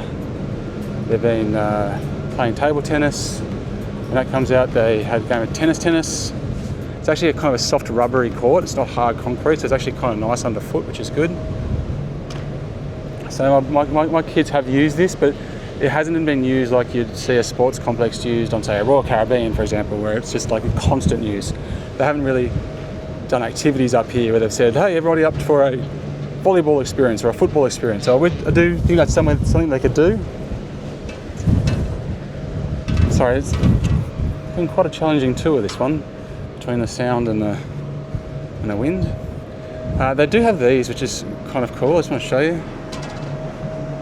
just little stairs come up in the middle, just make getting around a little bit easier. It is a pretty easy ship to navigate, I've found. Like you kind of, after like one day, I had my mind around it pretty well. It's pretty easy to get from A to B. I've racked up a lot of steps on the actual cruise ship walking around, that's for sure. We'll walk down there in a sec and I'll show you the pool from above and the last area at the other end of the ship. But I just want to show you there is another court over here. But like I said, because they don't organise anything specifically up here that I've seen anyway, they don't have a 3-point competition or a dunking competition or just the games of soccer, whatever, it hasn't really been in much use. You can see everyone's on the ship right now and no one's using it because you've got to go downstairs to get a ball and come back upstairs and kind of find other kids to get involved. So that's something that could definitely improve, I think, just have a few more activities that are sport activities, because the kids really need to run around a bit and the pools aren't massive, and especially on the at-sea days they seem to be really policing the pool and saying, no, you can only have 10 at once, get out. But then they don't kick out the person who's been lying there for an hour. There we go, we've got a contestant.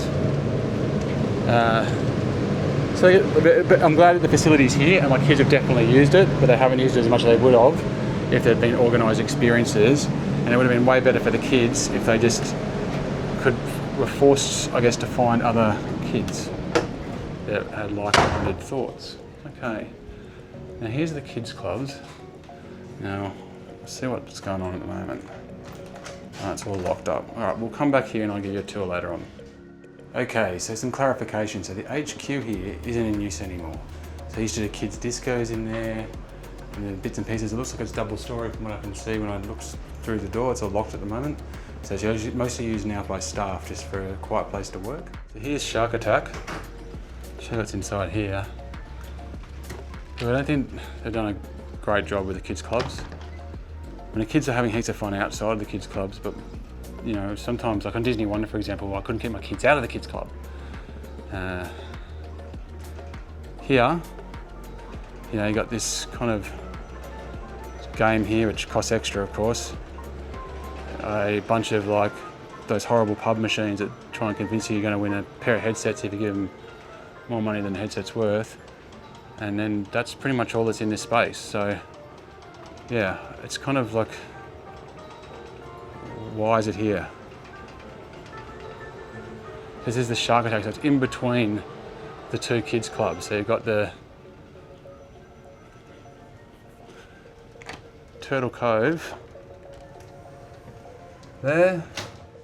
So that's kind of the kids' club experience. So that obviously the younger kids have a bit more use of the kids' club experience, and there was a staff member in both the rooms just kind of watching what's going on.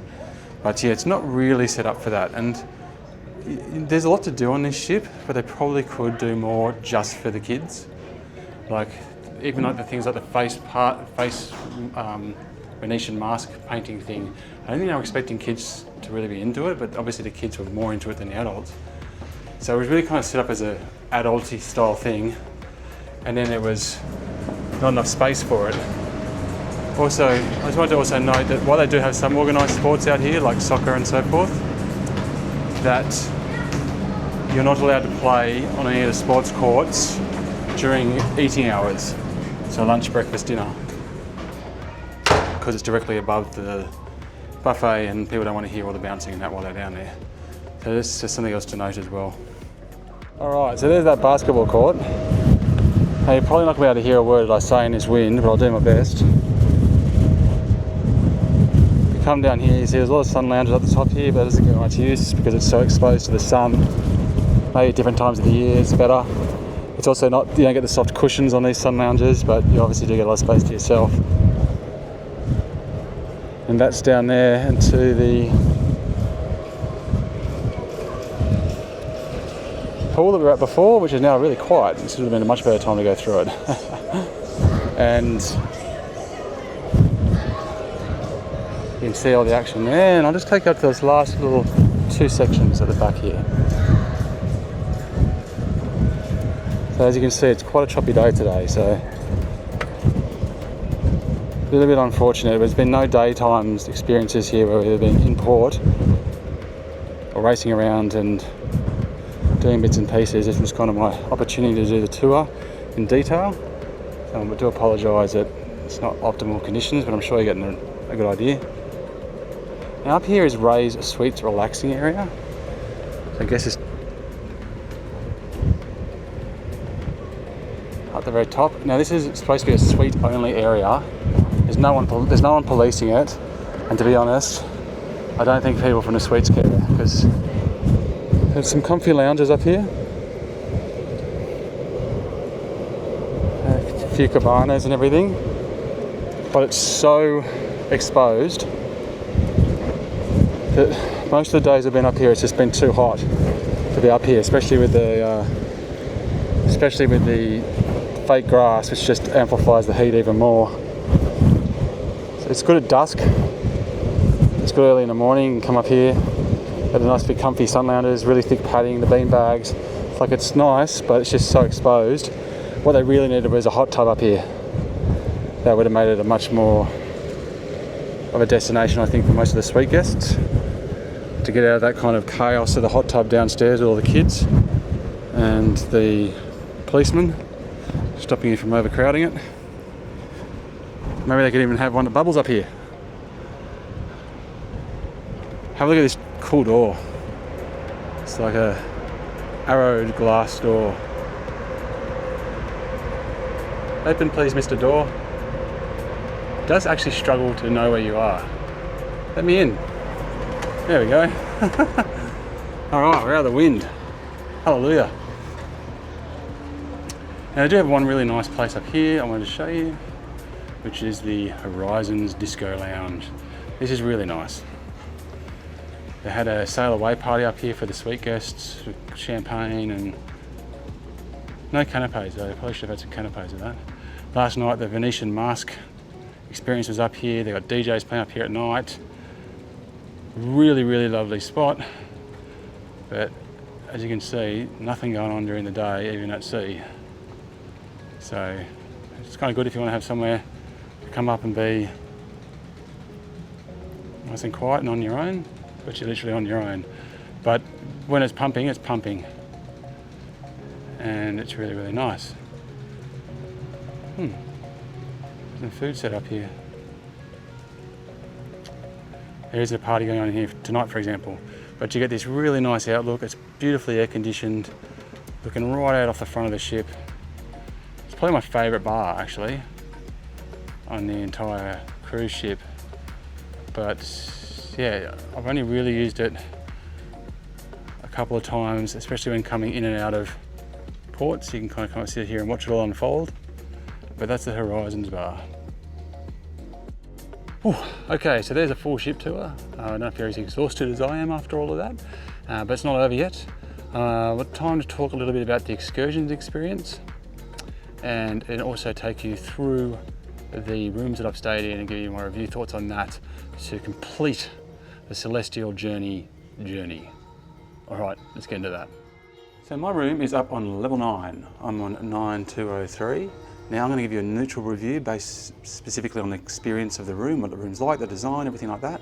Then I'm going to talk a little bit about this particular location, 9203, which does have some challenges.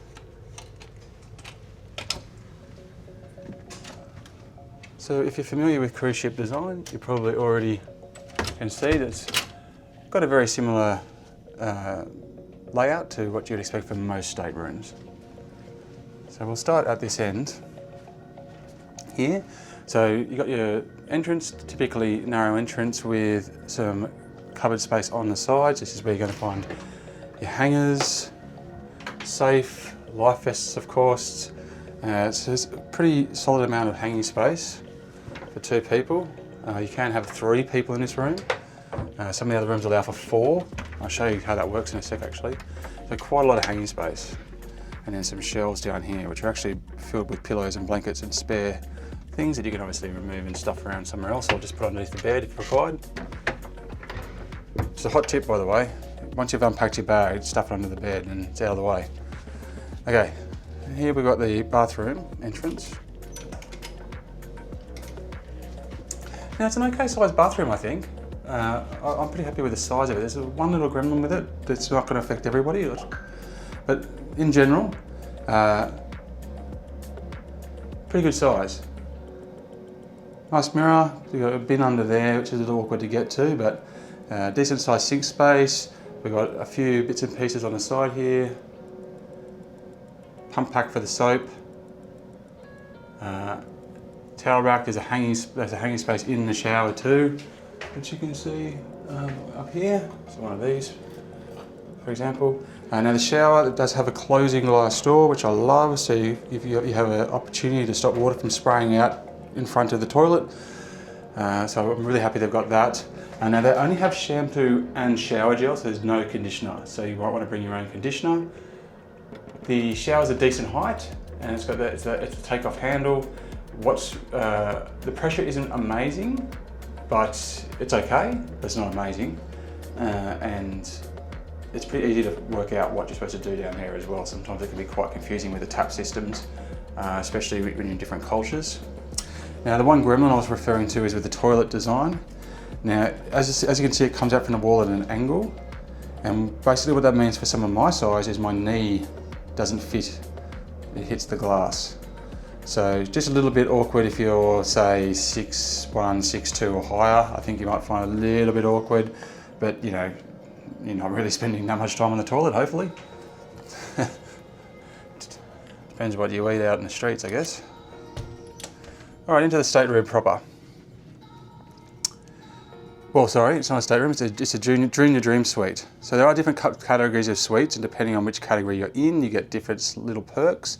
So one of the perks, for example, is in this room we get the little treat every night when we come back. There's a little treat on the pillows. We get free small waters. So just a couple of little things like that get added in, and as you go up the chain, I think when you get to the top of the chain, you get like a concierge, you know. Handy little hanging space up here. So I've got the robe on at the moment, but it's good for towels because you get these towels for your room that you're supposed to keep with you the entire time, and you're expected to, you know, return these at the end of the trip. So these towels here. So you're looking for places to hang them up in your room to dry. So those hooks have been quite handy in that regard. Aircon comes out of here. It's been quiet, it's been fine, and it's kept the room at a very good temperature. I haven't had to use this, to be honest, but it doesn't have too many functions like fan speed or anything like that. I really don't actually know what changing that does. I haven't been able to work out how to change it, but the reality is I haven't really needed to either. So the bedside tables do have these pretty nice little lamp things like this. So you just pull it out and it comes on. It's kind of a cool design. The phone obviously, and some storage on either side. So both sides do have a bedside table, which is good. Sometimes you just don't get that space, and they're either very small or very cramped, so quite generously sized bedside tables, which is good because you've got lots of stuff nowadays. You want to pile up their water bottles and phones and all kinds of things. Little picture on the wall there's quite nice. It's a nice room. It is a nice room. It's not spectacular, but it's nice. Now the bed in terms of sleep, very comfortable. So really happy with how comfortable the bed is, and I thought the pillows were really good too. Really like the pillows. It is a split bed, so you do get that kind of split down the middle. So that can be a bit uncomfortable if you roll into it the wrong way. I find when you're sleeping, you know, with a partner or with someone else in the bed, you don't tend to fall into that kind of split. I find when I'm sleeping alone, I tend to fall into it all the time. So there must be some sort of subconscious at work at night saying, "Don't roll over, she's going to slap you." Anyway, we've got a TV on the wall here. It's fine. The placement's fine. There's not much to do on it though, so it's all pretty much, this is Greek ship, as you might expect. There's not much in the way of English language on there at all. It's also not connected to the internet, so you can't watch YouTube or Netflix or any of your own apps. It's just basically the free-to-air TV in wherever you are, and yeah, so we basically haven't used it because there's really not much going on there of use. It's a bit of a shame they don't have kind of like movies that you can select or some sort of on-demand stuff that's just running that you can just some sort of things, just especially for the kids. It would be great just to have a selection of cartoons, you know, that you can just like some sort of Disney access or something like that you can just put on. Internet-wise, it's been working fine. The only thing that's been annoying, because I've got the internet package, so the 7-day unlimited internet package for this cruise, is it does make you reconnect every single day. So they can catch you out because you don't realise that you haven't been receiving your WhatsApps and everything, because you've got to reconnect every single day. But also, I've found it's a bit spotty on the balcony. So when you're on the balcony, it's a bit spotty, but in here it seems to be okay. But in general, it's been fine. We're not been too far from the coastline, as you can see out there. So it hasn't been too big an issue. Okay, now over to this area here. So again, pretty generously sized couch, I think. Like the space, if you have a look at let's get back here, let's have a look at the width. It's a little bit, it feels a little bit confined sometimes, especially when all our bags and everything were around.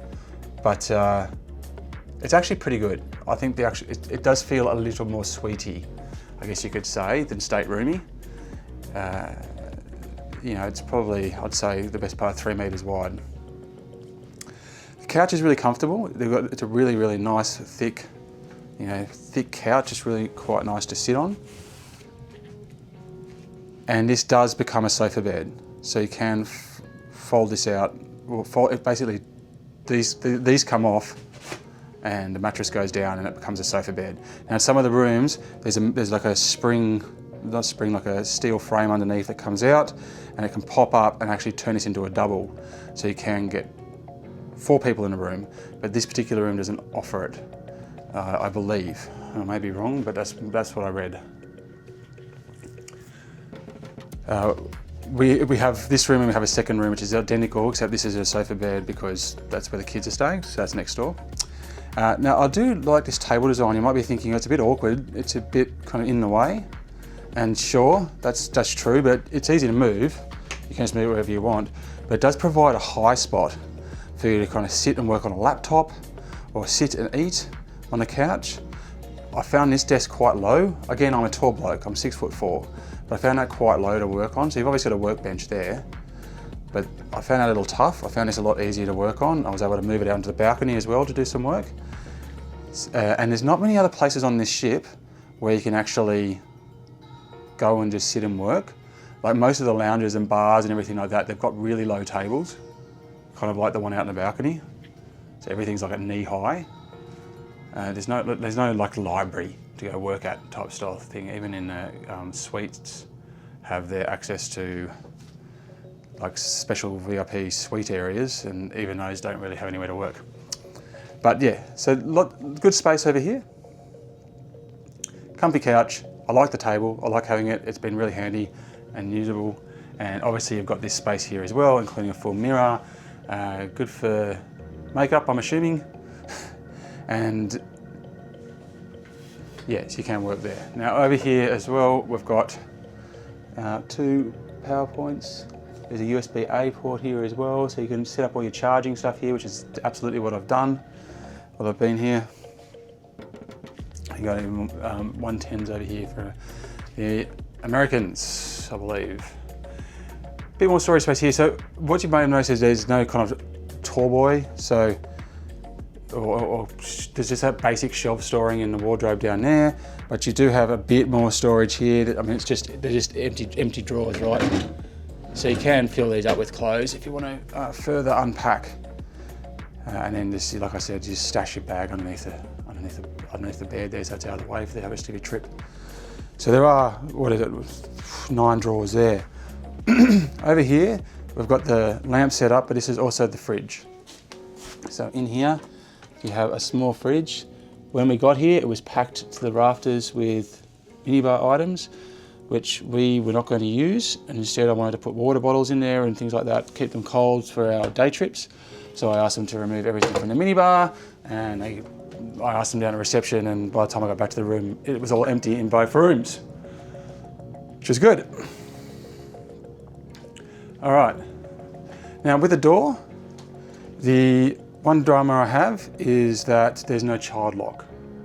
So I would like to see a lock up here somewhere installed, so I can just latch it when the kids are kind of alone in the room, and so I could just make sure that there's just, you know, I don't think they're going to go sleepwalking and go out there, but you just want to have that security in mind when you're a parent.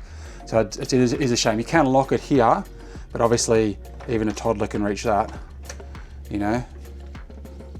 If you've seen Jurassic Park, raptors can open doors. And my kid's a bit of a raptor. Now there's an individual light for outside as well.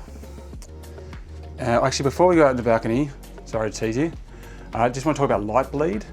So these curtains don't block out the light. Probably see, actually, I'll show you. So you can see, so in the mornings, once the sun's up, you can pretty much walk your way around the room without any issues. You don't have to turn on the light, you can just pretty much just see. There's light bleed that comes in under the door as well. So that's just one thing to note. If you're someone who likes a super dark room, and indeed you're not, or wants to sleep in for whatever reason, I don't know why you would, because it's so beautiful out there. But yeah, bring an eye mask. Down to the deck. Now the deck really fascinates me because it's huge. It's a really big deck. So we've got this little table and chair set up, that's it. And you've got all of this space. Like all this space. You could probably fit a sun lounge here, realistically. Like it's one of the biggest balconies I've ever seen, just what's effectively, you know, just a veranda room. And then out to the outside of the ship, as you can see. Yeah, so curious. So much space. These don't open, so you can't really open these to get through to a next door neighbour's room if you've got your family in the other room, which I do have. And it seems like connecting rooms are pretty hard to come by. And so we just had, but you know, they've got a key for our room, we've got a key for their room, and we just go between them. That's how we've managed it. Like so.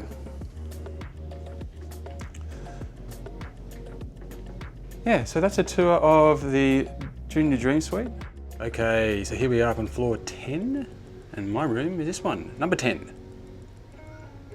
Floor 10, room 10. It's actually a really good position because you've got the swimming pool on the top deck just above us here, but it doesn't really start by this point along, so there's zero sound from up there at all, zero sound at all from anywhere inside. If you get a bit further down, those grand suites down there just have a little bit more noise from up above when there's something on, which isn't as frequent as other areas of the ship, including in the middle. Anyway, let's have a look at this humongous, amazing room.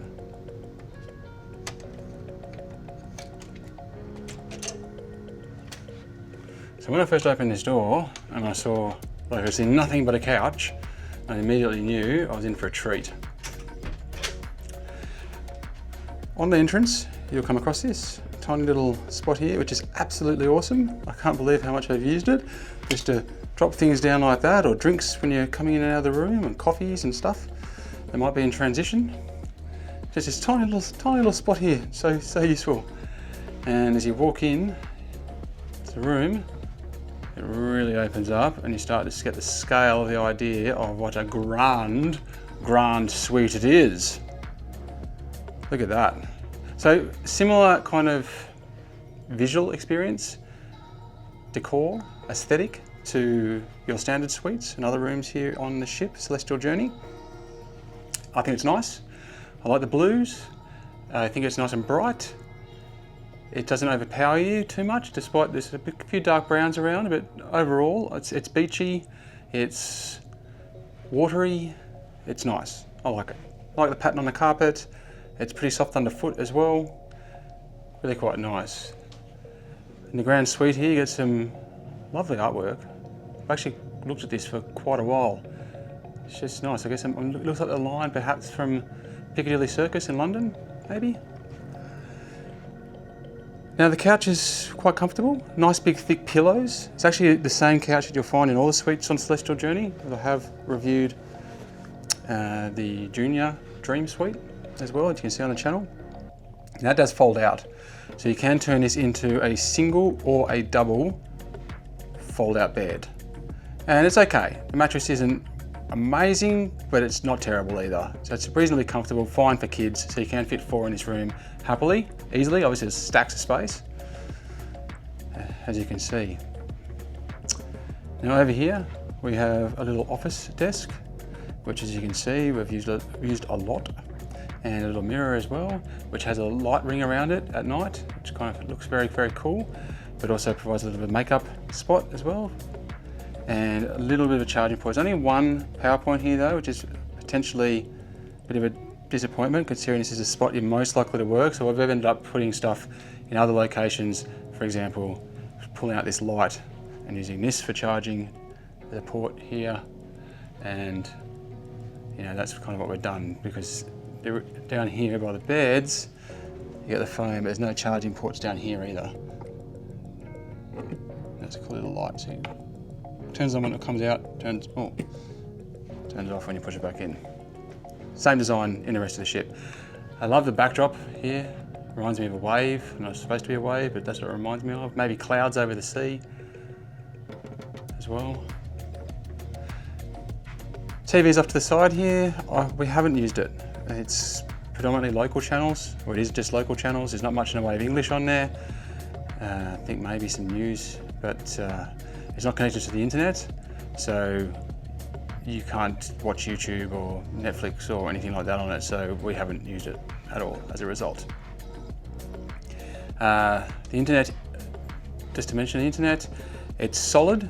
It's a bit, it can drop in and out. It does also reset every single day, so you've got to reconnect every single day, and it does not, you can only have one device, which has been actually a real pain, because you use your laptop, then you use your phone, and you use your laptop, then you use your phone, so you're always logging out of one, logging into the other. I tried hotspotting, but that just wasn't working, so it was working, but it was just really slow. But I've been able to like watch, say, the rugby league from Australia and watch a YouTube video, so it's good enough to deliver, you know, an okay experience. Okay, well, let's talk about the bed since we're staring at it. I think it's really comfortable. It's a really good bed. It doesn't feel any more comfortable than the beds in the other suites, but it's bigger. So you got that kind of king experience. Pillows are really good. There is a pillow menu in the Grand Suite, although I've been happy with the pillows that have come through. There's kind of a thicker one and then a softer one, so you can kind of put them together, work it out the way that you want.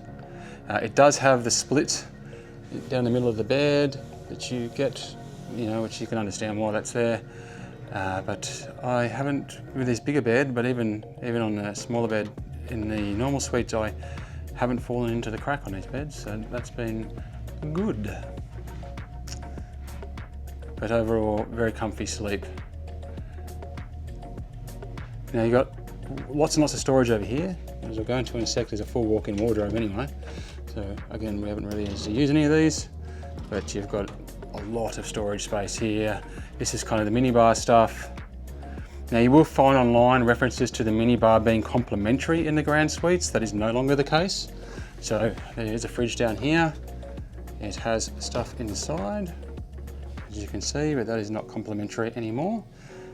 If it ever was, but you know, I saw Reddit posts and everything and people saying it was, but not as of 2025. There is, however, a cocktail hour that you are invited to as a Grand Suite guest every single night in the Fizz Bar. It doesn't go for an hour, it goes for half an hour, but you can get some snacks and something to drink, and it's a nice little perk. Other perks include access to the suite-only areas, which includes Ray's Sun Lounge or Sun Deck, which is up on level 12. And also there's a place called the Compass just down the hallway out there, where you can get coffee, snacks, and a little private area to do some work or just sit and play cards or board games, things like that. All right, we'll do the deck last.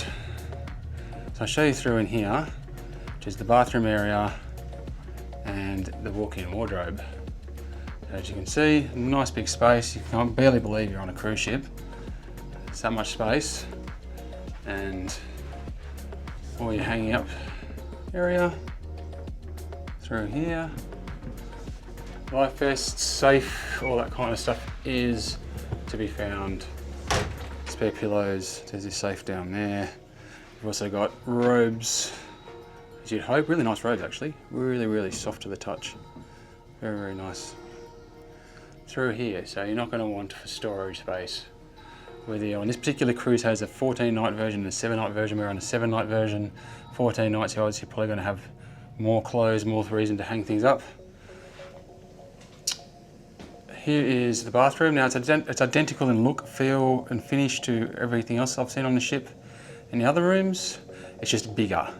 The main way you can see how it's bigger is that the toilet has space in front of it for my knees. So down in the Junior Dream Suite, my knees hit the glass of the shower here, just to give you an idea of the more compromised space.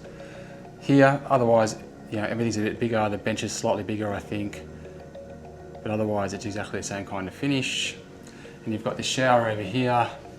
Now, it doesn't have a closing glass door, so you can't close the glass, so you're going to splash it out. The water pressure in here is fantastic. The water pressure downstairs was okay. Here it's fantastic. Really good water pressure, really good temperature, really easy to navigate the on, off, hot, cold. Sometimes it can't be. Sometimes it can be challenging to understand what the hell they want you to do. And you've got shower gel and shampoo, no conditioner. That's just something to note. So bring conditioner if you've got long hair or a bird's nest like I've got. Now I do just want to call out this. It's the same downstairs as well in the junior suite. This drain system has that's how it closes and opens, like so. And it's really easy when you're just having a shower to just kind of like run your foot over it, not even realise, and close it. It happened to me this morning, and it wasn't until I turned the shower off and went to get out that I realised this whole thing was flooded. So it's a bit of a, yeah, not a great design, that one. I don't even know why you need to close it, because you can't have a bath in here.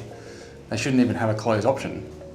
And unfortunately, there's no drain in this part of the bathroom. So once it floods, I pretty much had to just go through towel after towel after towel trying to fix it all, because I didn't really think it was the cleaner's responsibility to fix my stuff up.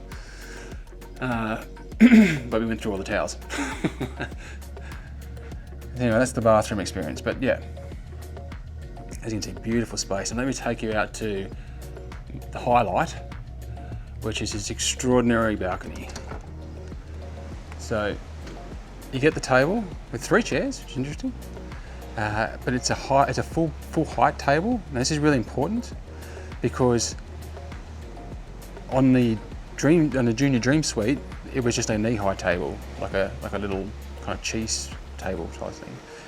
And there's nowhere in the ship really for you to go and sit with a laptop, for example, or play cards on a table that's at body height.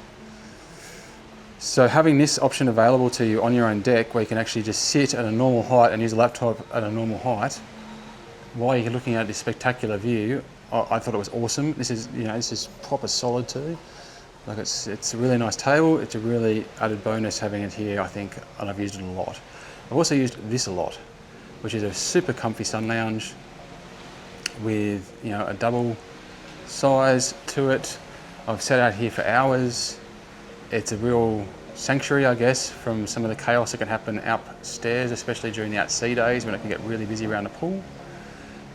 Also just to sit there and have a think, or do some work, have a think. And you've got such a huge panoramic view right up the edge of the ship.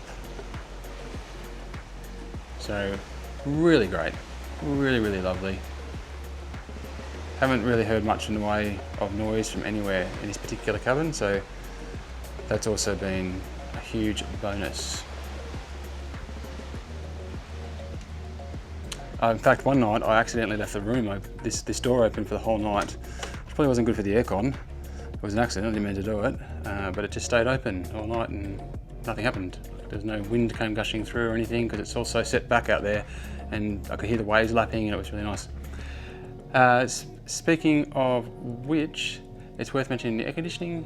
It's a little bit loud, but it's a consistent sound. So up there, it's like a constant like woo. But because it never changes, it doesn't go woo, you know, anything like that.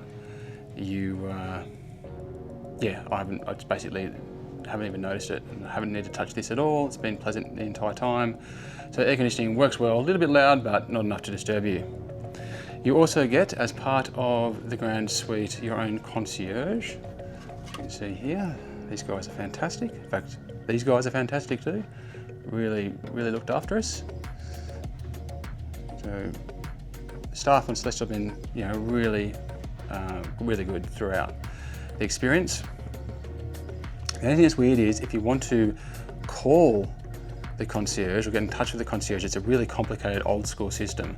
So you basically have to ring a pager, and then type in old school, you know, like tap tap tap tap tap tap tap tap, you know, like you used to do back in the Nokia 5110 style thing, to send a message to your concierge, and then that message can only be really, really short.